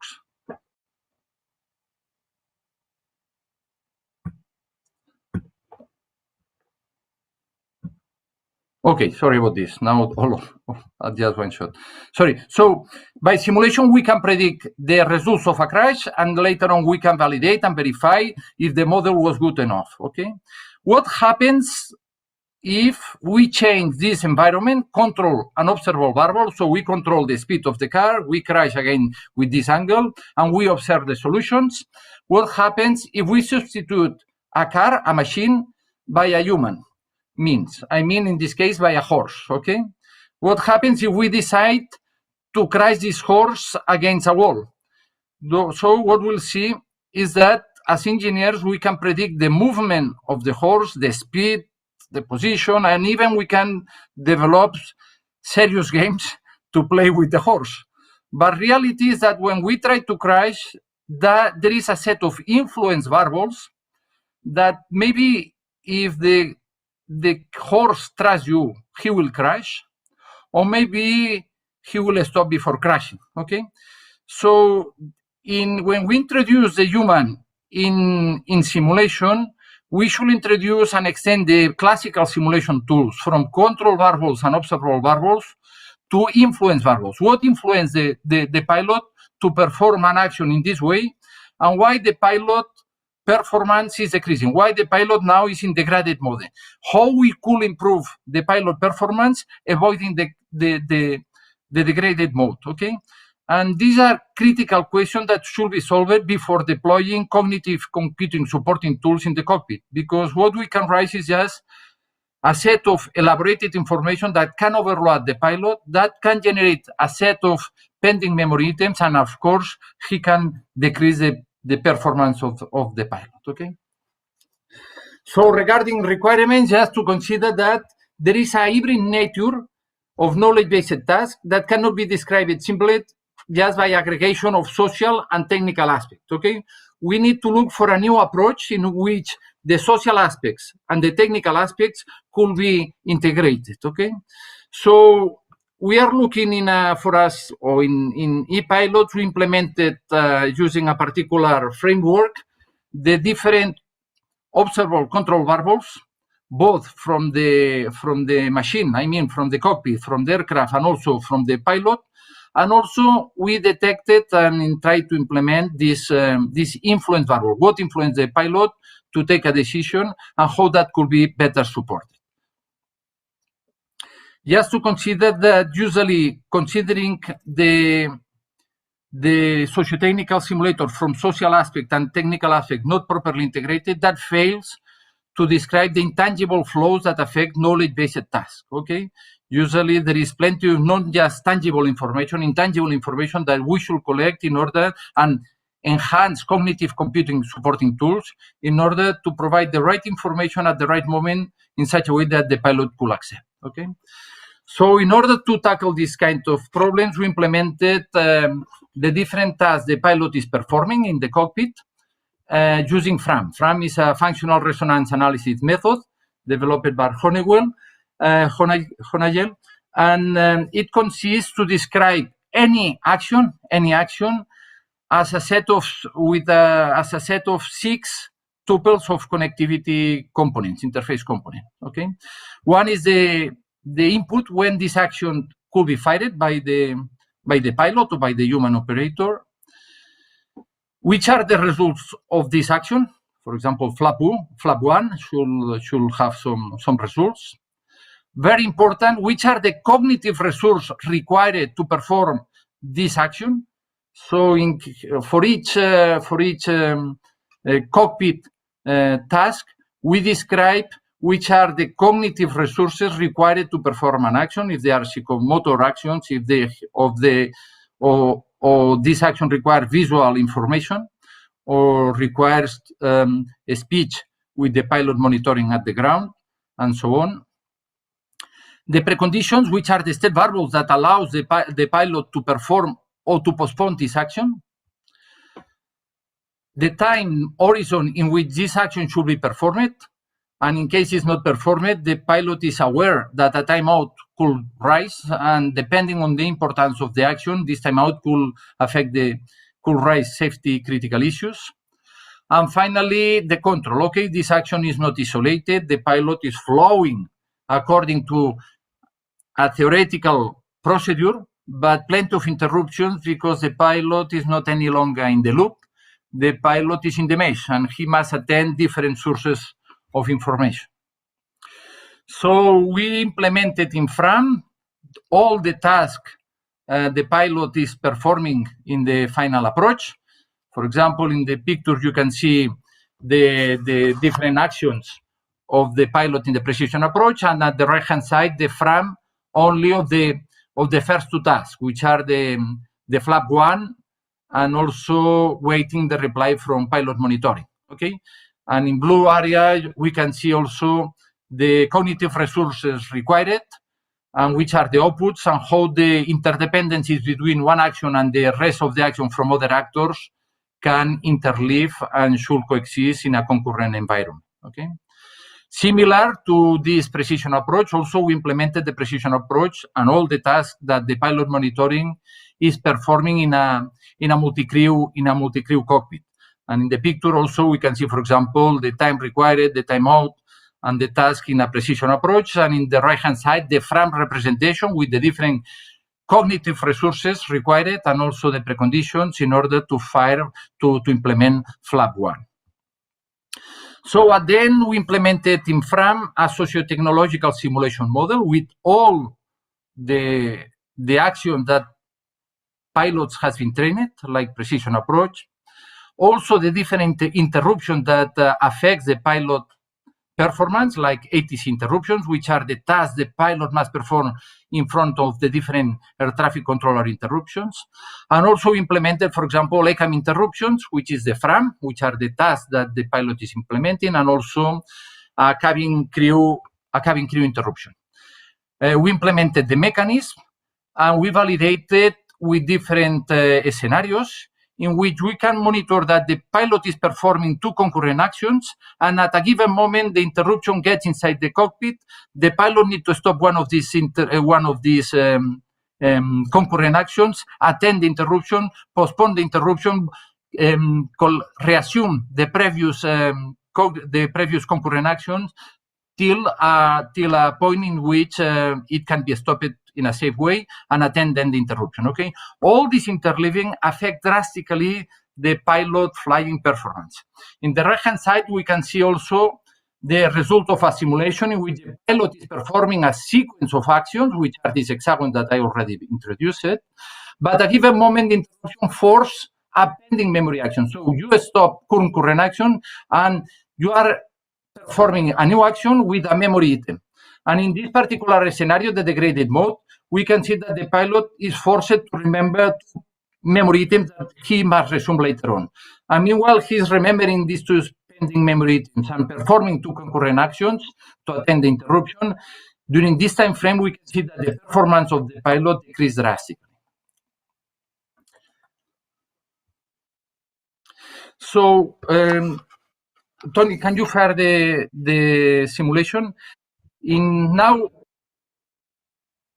we'll see the results of three different scenarios that were used to validate the FRAM, the socio-technical simulation model, and also to obtain the benefits and to validate the benefits of providing cognitive computing supporting tools fired at the right time and at the right moment.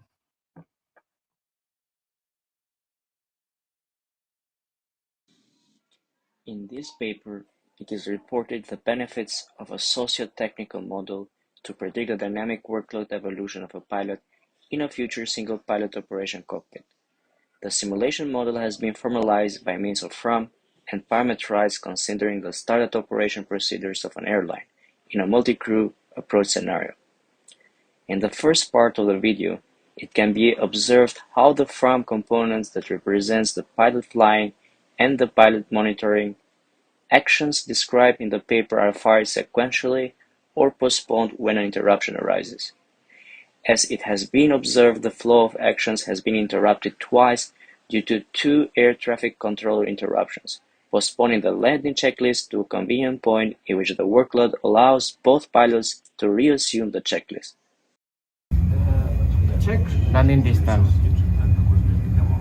Confirm. Signs. The cardiogram, and we are finding different events in order to validate the FRAM, the socio-technical model, in a multi-crew operation. We can validate all the tasks of the pilot flying, you can see at the right-hand side, and also the interaction with the pilot monitor. In the second part of the video, it has been validated the FRAM model in a single pilot operation context, assuming the pilot monitoring incapacitated. Left-hand side shows a nominal approach to Heathrow, while the right-hand side it can be observed the same nominal scenario, but with a cabin crew interruption due to a passenger heart attack that forces the pilot flying to declare emergency descent.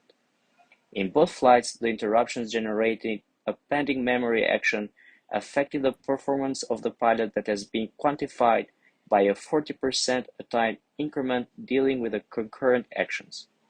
As a result, it has been validated the importance of a cognitive computing mechanism to postpone non-safety critical interruptions to a convenient point in which the pilot can attend the interruptions without generating pending memory items to preserve pilot performance.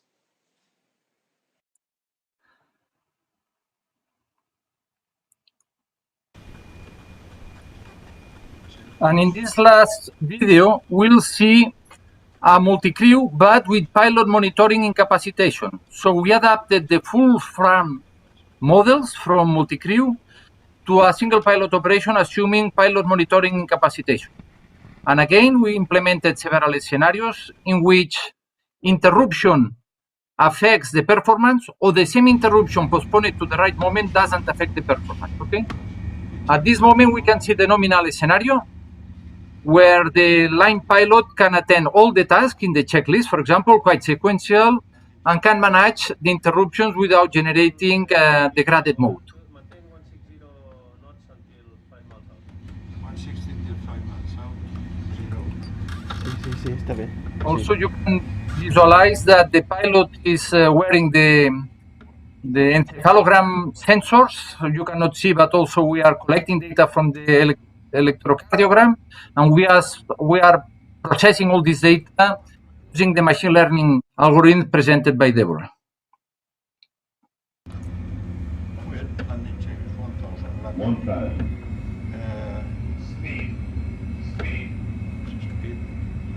Okay, you can see at the right-hand side how the flow of tasks is interrupted. A pending memory item is generated, then speed, and reassume the original one. That generates that affects the performance of the pilot, incrementing 40% of the time, so increasing the time variability on some of the actions. Okay, thank you very much. And so, in order to validate the FRAM and to validate this mechanism in which different tasks affect the pilot, in order to define a new mechanism that the new technologies supported by cognitive computing could improve the pilot flying performance, we have designed different scenarios using the Airbus 320 cockpit simulator, but also using the future system simulator from Cranfield, with, first of all, coexistence of concurrent tasks. Then we also implemented a similar one, but with an ATC interruption in the right moment or in the wrong moment. We should be aware that interruptions sometimes are unopportunistic. That means that the same interruption could be attended by the pilot and without affecting the performance, if this interruption, which is not safety critical, could be postponed just a matter of 1, 2, 3 seconds. Okay, just postponing and arranging properly interruptions, we can improve drastically the performance of the pilot, or at least avoiding memory items. And this is quite relevant also for the implementation of cognitive computing supporting tools in the cockpit. Finally, also we implemented some scenarios with concurrent tasks and ECAM interruptions. And in order to push the system to the extreme, also to work with extreme scenarios using FRAM, we also implemented some scenarios with concurrent tasks and the coexistence of ATC interruption and also ECAM interruptions. This is, for example, at the top hand side is one of the scenarios we implemented in the future system simulation using the facilities in Cranfield, in London Heathrow, with different kinds of interruption at different moments. And then we repeated the same experiment, but slightly delaying some of these interruptions that could be an ATC communication, okay? In the lower part of the picture, we also have a similar scenario in which we have a nominal landing in Barcelona using the Airbus 320 cockpit already presented in the video, but introducing these typical interruptions at different parts of the approach.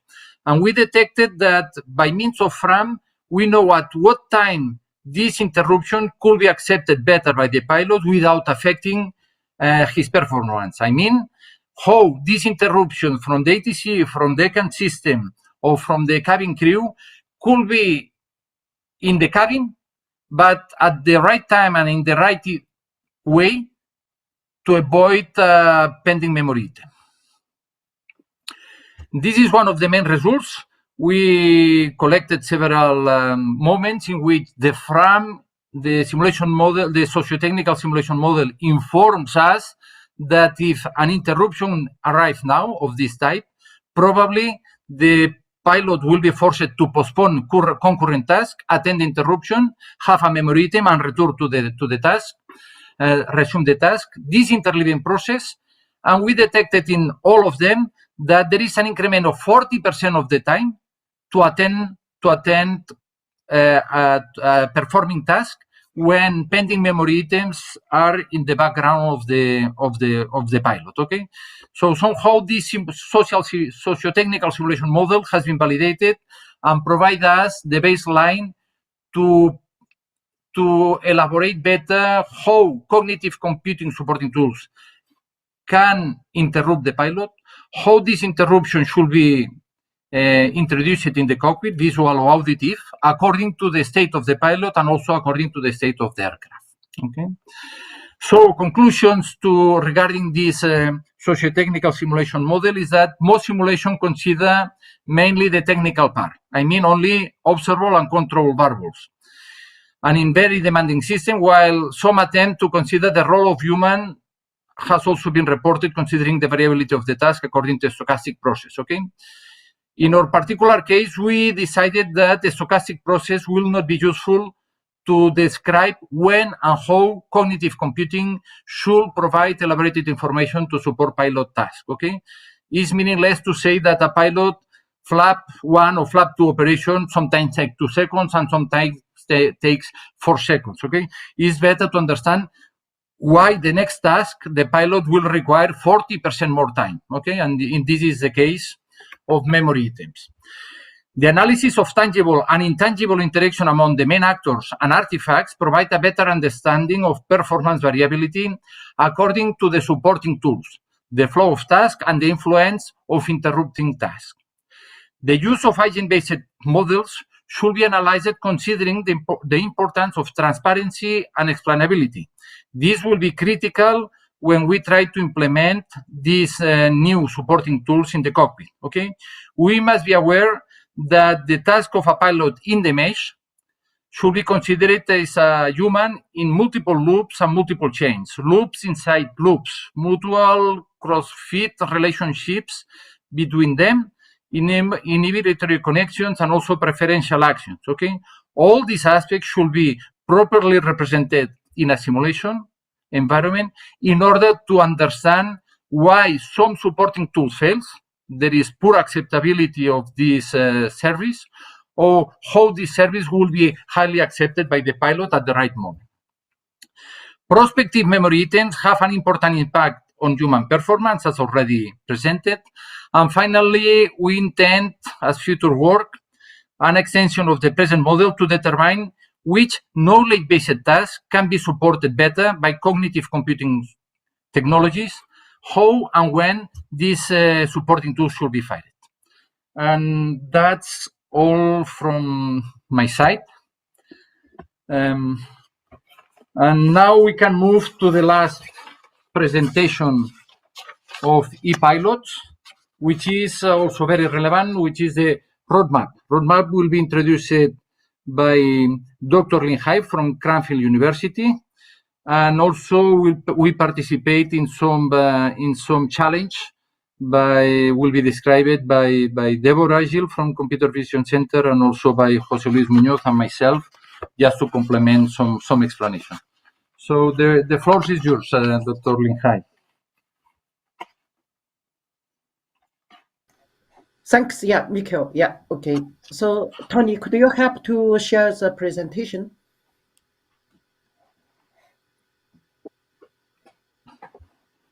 Oh, yeah. So, So I assume everyone can hear me. Yeah, if you cannot hear me, and please remind me. Yeah. So my name is Linghai. So currently I'm working as a senior lecturer in Cranfield University in flight mechanics and dynamics modeling and simulations.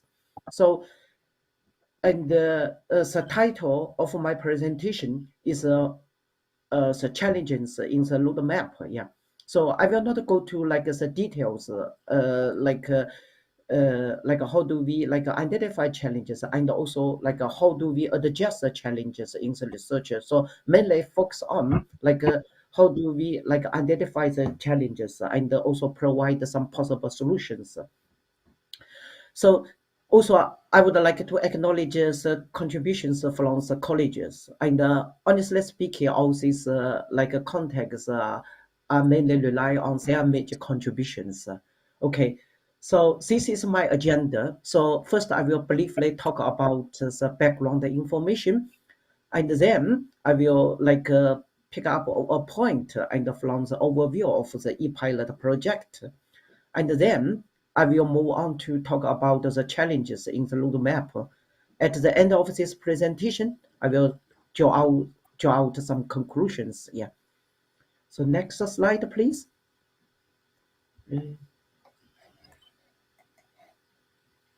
Okay.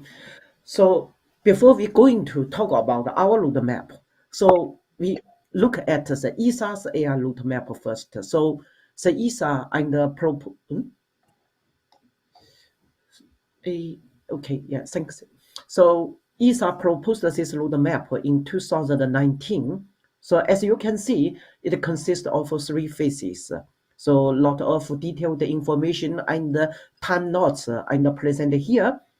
And for examples, so for the first phase, and the ESA yesterday, and they proposed the first usable guidelines for level one human assistance machine learning, and yesterday, yeah, and also we interested in the time notes actually is on the phase three. And so phase three says are very two important time notes here. The first note is 2030. So ESA say very interested in like to approve single pilot CAT operations. So here the CAT is not the traditional like a category like landing or operations. So here the CAT means commercial aircraft transport. Okay, so this is one of the very big ambitions for the ESA. Their second ambitions is at 2035, and they would like to approve the autonomous CAT operations. So, and in parallel, in the drone field, ESA is also very very active. So they also provide some roadmap and also guidelines in the drone field. And also for roadcraft, actually last month, ESA they updates about this AI roadmap and in the roadcraft VTL say knowledge conference held in Cologne in ESA. Yeah, so if you look at what like to more details, you can go to like find some presentation materials. I do remember that and the two staff and from ESA and they provide the detailed updates. Next slide, please.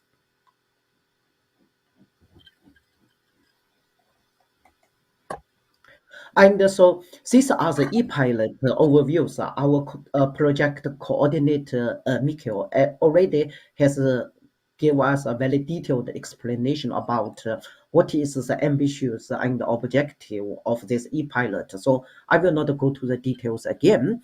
So we will focus on this question, this objective 7, development of a roadmap from cognitive computing technology and or cockpit operation point of view. So this is the part of the Cranfield's like a major duties. Okay, so the materials presentation mainly related to these objectives. Next slide, please. So these are the methodology like we used to build the road maps. So as you can see from this slide, and it break down into like a 6 steps. Like a first step, first step like identifying challenges. Second step is setting objectives. So here I would like to focus on the first like steps, identifying challenges. So for this will be the focus of this presentation. Next slide, please.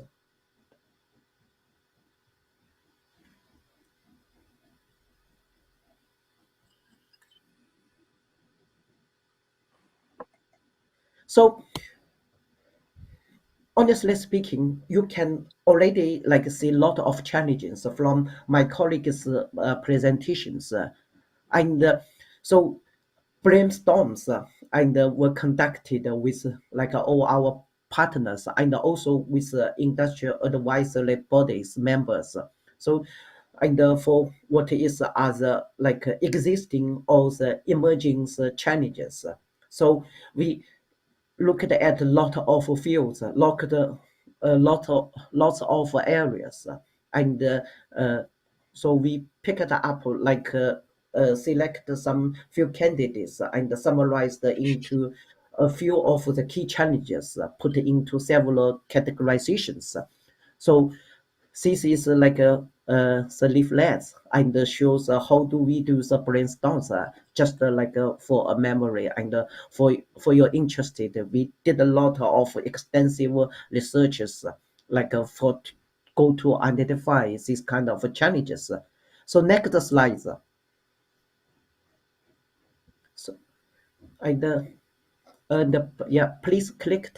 Yeah, continue clicking.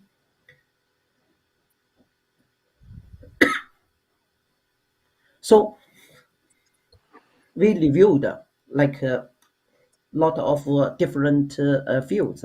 So finally, so we defined like this kind of 6 challenges, and from the task specific or from the research activity carried out in our research, but put in a more general like a context here. So there are 6 key areas, and we go to look at, and that will be like introduced in more details.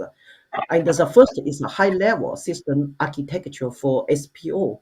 Second is a focus on the transition from MCO to the SPO, because currently commercial lines they use like 2 pilot. So one is the captain, second is the first officer. So if we go to remove the first officer, certainly it will cause a lot of challenges. And however, do remember, and in the rotorcraft field or in the general aviation, is usually 1 pilot operation. And the third factor is factors related to aircraft operation machine learning. Is more like data specific qualities, and also what kind of data needed to gather. These also pose a lot of challenges. The first point is the factors related to the pilot psychophysiological and cognitive state machine learning. Actually, this part has been covered a lot and in the previous several slides. And we need to check this kind of system on time at the right time, and also exist their function at the right times. And the fifth is implementations of cognitive computing in the flight deck.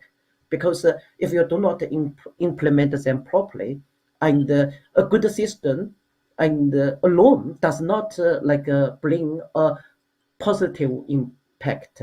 In Miquel's first slide, first presentation, he used like does not like always provide a negative impact. And the both 747 Max and the newly designed fast and give us a good lessons for this particular point. And the final challenge is the policy and the regulatory framework. So in the next part, and my colleagues they will introduce and feel one by one about these challenges. Yeah. So Miquel, so will okay. So yeah. Okay, so right now we'll have the roadmap we elaborated is more than 100 pages. And what we'll do is we'll deep in the detail of just 4 or 5 different challenges. The first challenge, Tony, do you mind to project again?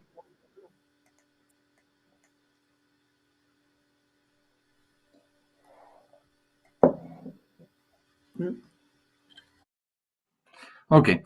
The first challenge is the importance of a shared situational awareness. Okay.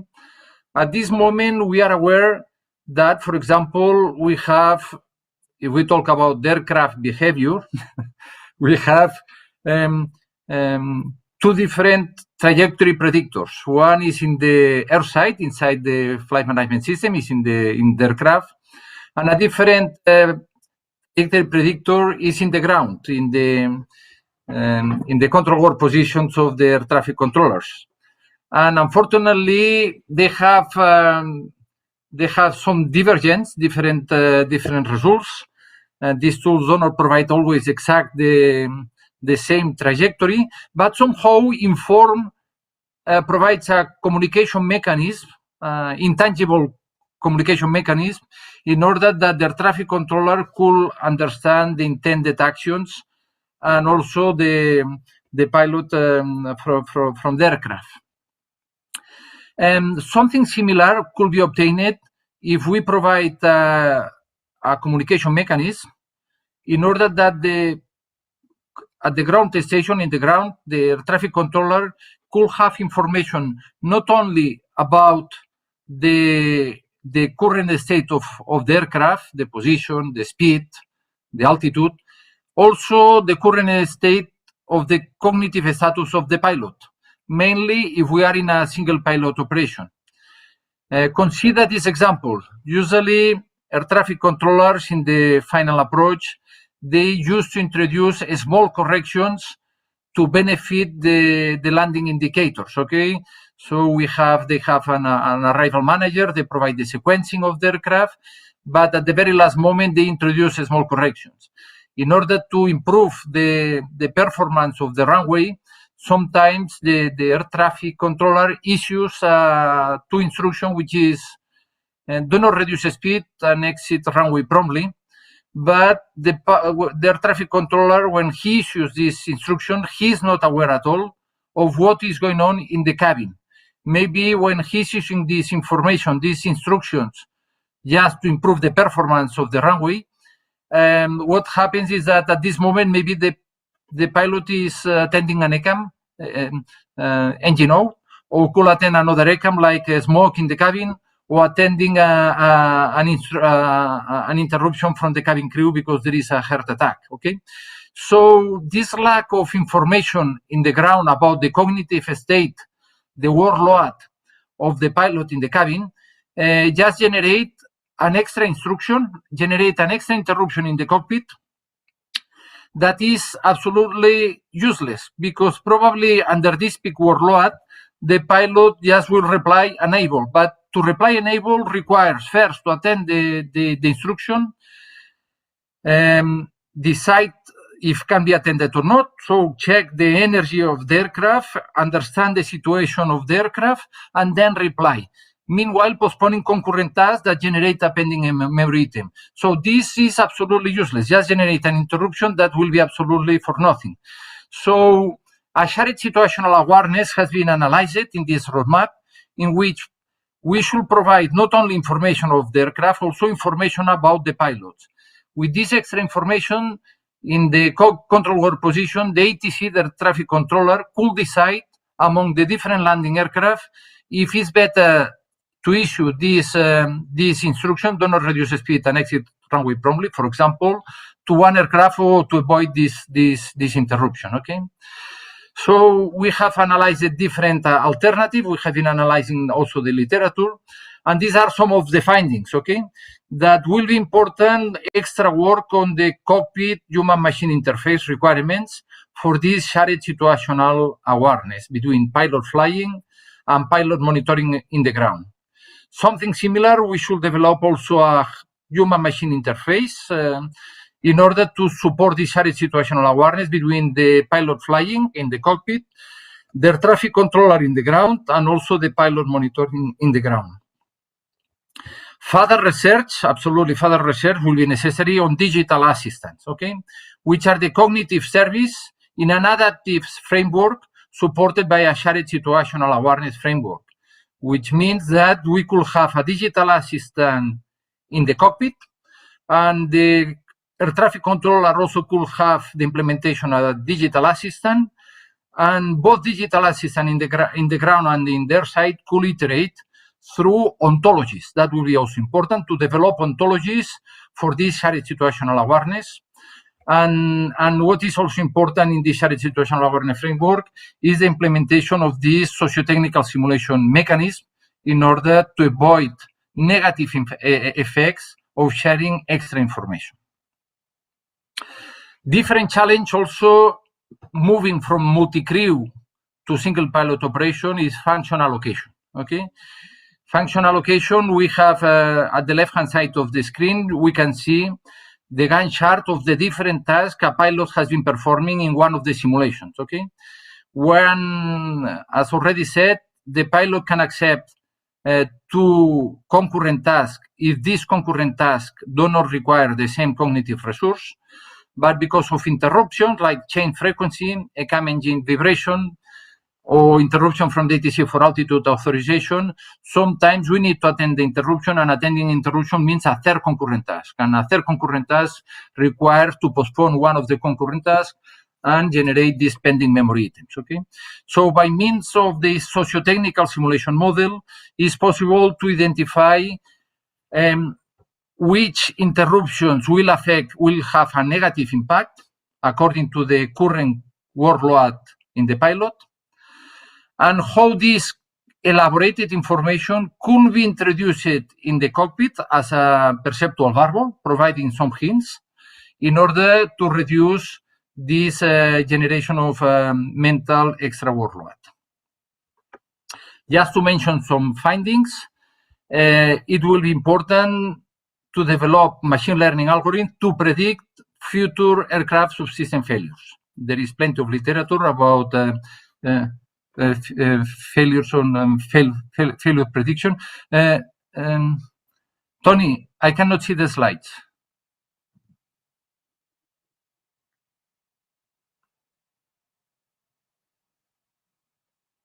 Okay. Also predictive models to obtain better projection of the pilot flying task load. That can be achieved by integrating data-driven models.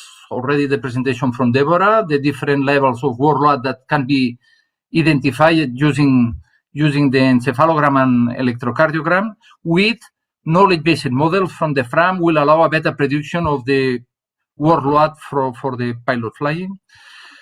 Further research on digital assistant, future work, I hope European Commission will provide funds to projects supporting digital assistance implementations. Also, analyzing the surrounding traffic and analyzing the behavior of the air traffic controller, ATC interruptions could be predicted.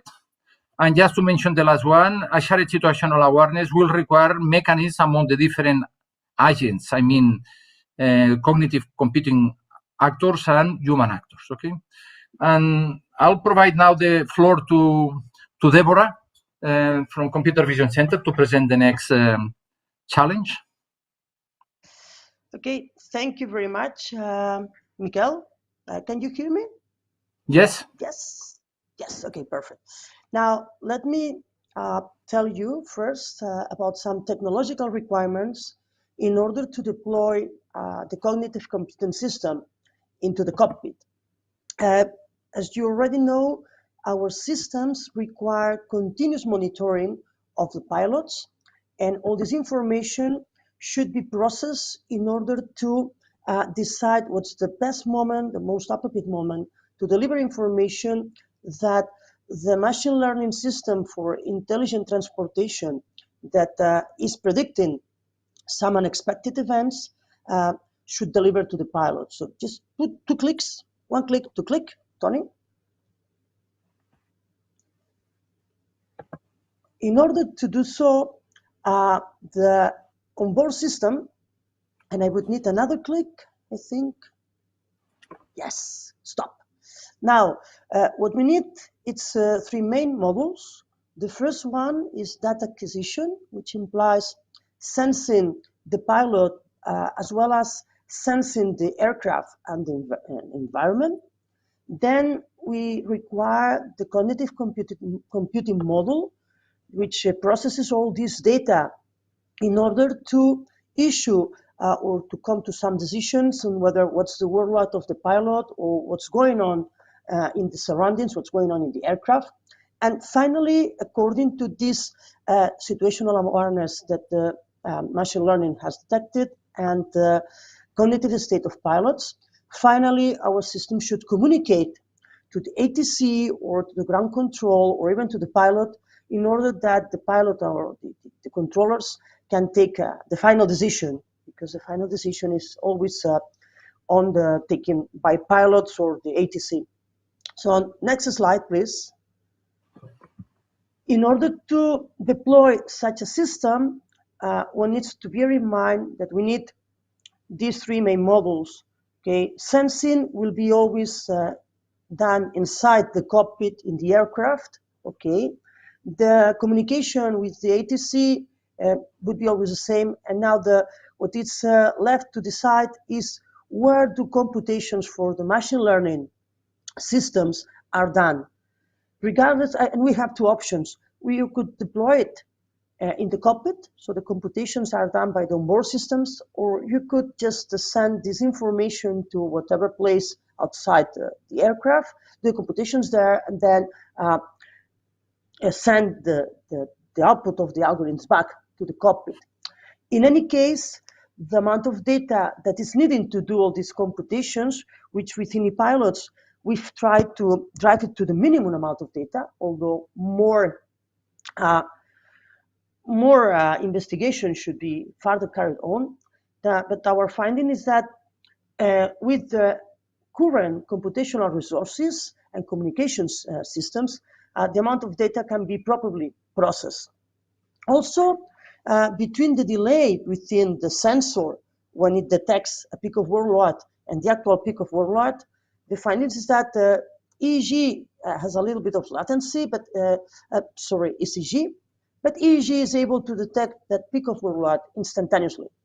So as you will later see, this will lead us to an hybrid system, okay, combining the two signals, making the most of them. Finally, we have what part of the information we are processing, the temporal windows, right? And this should be again adapted. And then just let me tell you about the main challenges more from the data processing, from the machine learning point of view, that are challenges that should be addressed, have been partially addressed in ePilots, but we hope that the European Commission would put some more fundings in order to finally get these challenges properly solved, to have a system that can be safely deployed in the cockpit. So Tony, please, next slide. Now, what are the main challenges regarding machine learning? Which is challenges that are common to other machine learning systems, are quite usual. The first one is having data properly annotated.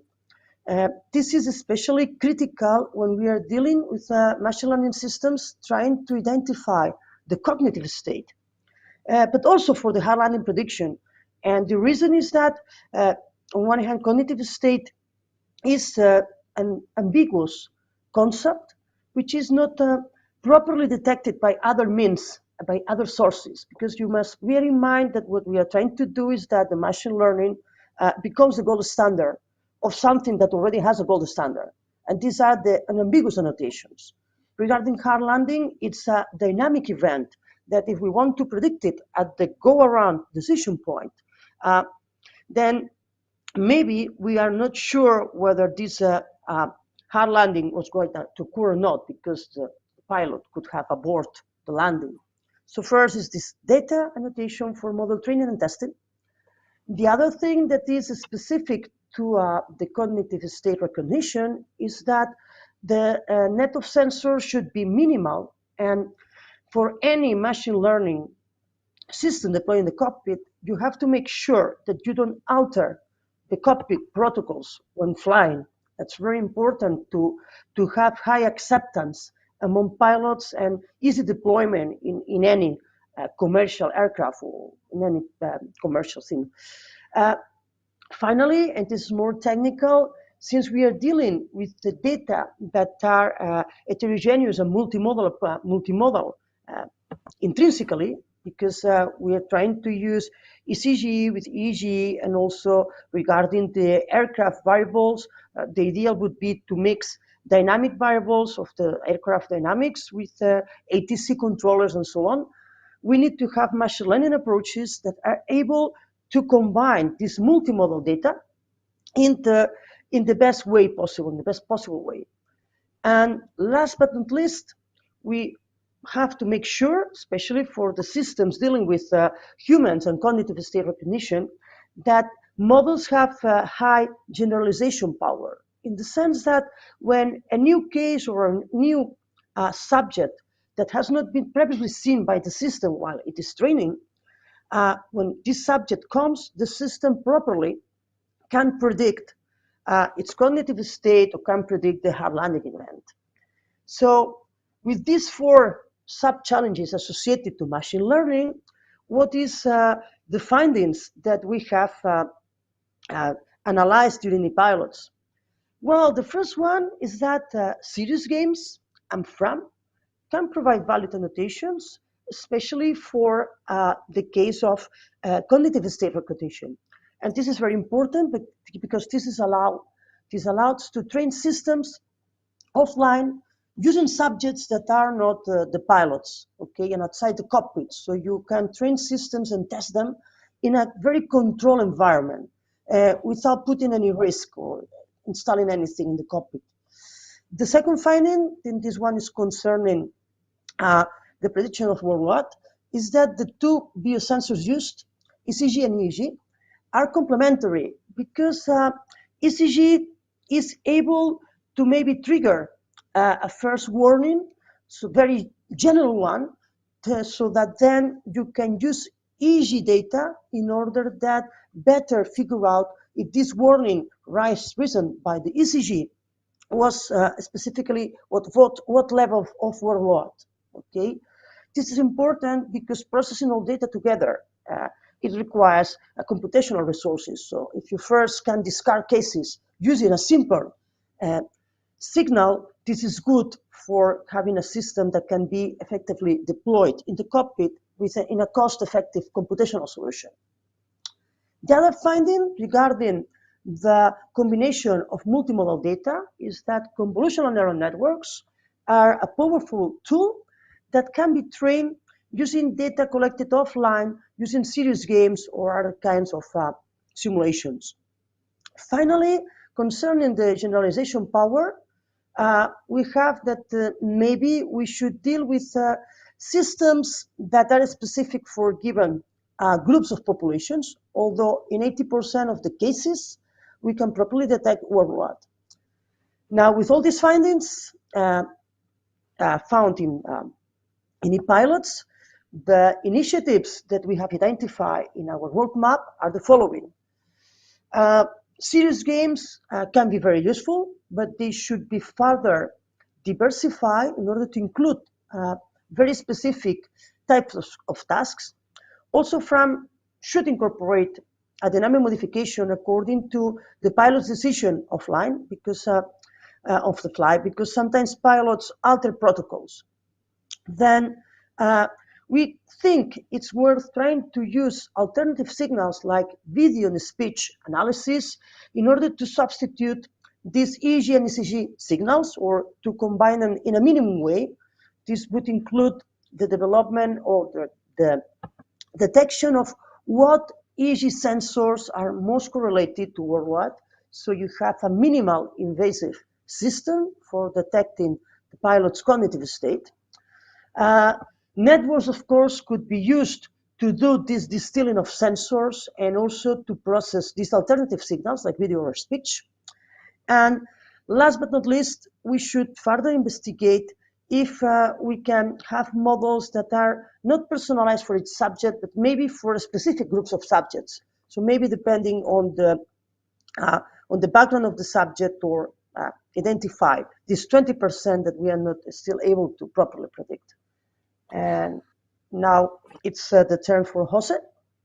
Thank you very much, Debora. And we have just the last challenge that will be in this roadmap. Well, there are more challenges in the roadmap, but in this presentation that is led by José Luis Muñoz from Aslogic. José, the floor is yours.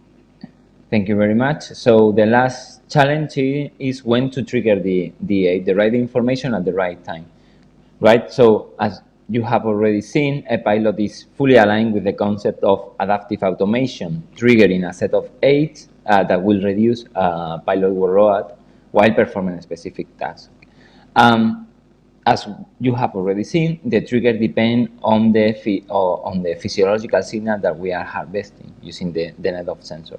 Next slide, please. So, in order to validate that we are able to detect the degrade mode of the pilot, we developed some serious gain and some cockpit simulator experiments, and we found that the ECG presents a high model transfer to detect high workload scenarios, although the algorithms don't show a strong correlation between the number of active tasks and detected workload levels. Regarding EEG, it was found a bigger density of EEG signal peaks in the experiments with interruptions, and experiment samples classified as high workload. Next slide. So, what do we propose? What would we like to further investigate if we have some additional founds and some more time for sure? So it was found that during high task scenarios, and Debora has just mentioned that, some pilots in the degrade mode use some procedure shortcut in order to reduce the level of workload, right?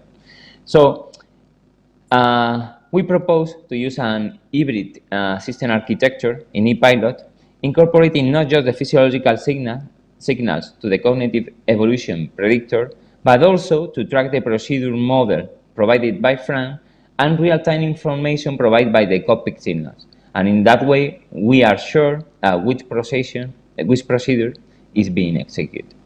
That was all from my side. Thank you very much, José.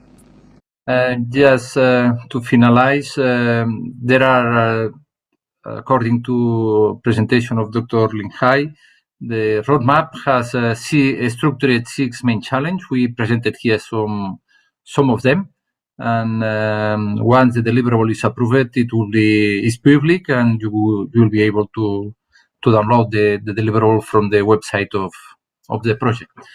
And we are practically at the end of the presentations, and I think it's time for questions. So feel free to ask questions.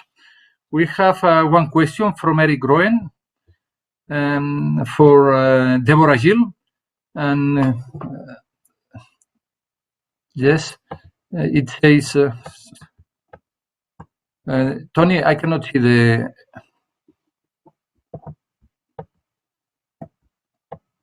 I cannot see the question. Do you mind to project? Debora, can you see the question? Okay, now. So it disappeared again.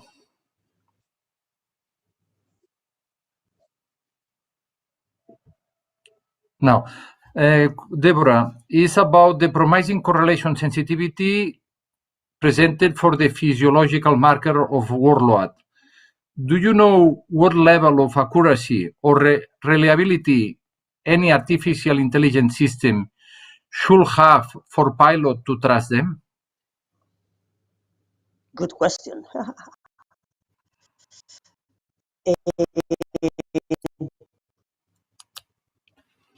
Well, trusting in the system is also a matter of ability.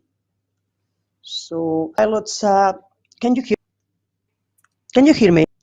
Yes. Yeah, hear me? Yes, we can hear you. Okay. Well, the level of accuracy, it depends on each application. But from my experience with clinicians, sometimes it depends on whether they know that they can take the final decision. And it also depends on the number of false alarms, right? It is very important that to identify what sort of false alarms pilots don't like. And this can only be done if you deploy the system in a cockpit, right? So an exact number, I couldn't give you the good number because probably it depends on each particular case you are solving. One thing is hard landing, another thing is other recommendations. I don't know, maybe 80%, and between 80 and 90, if a pilot can take the final decision, is a good accuracy for a system like this.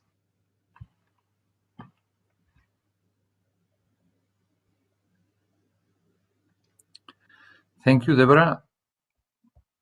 Is there any other question?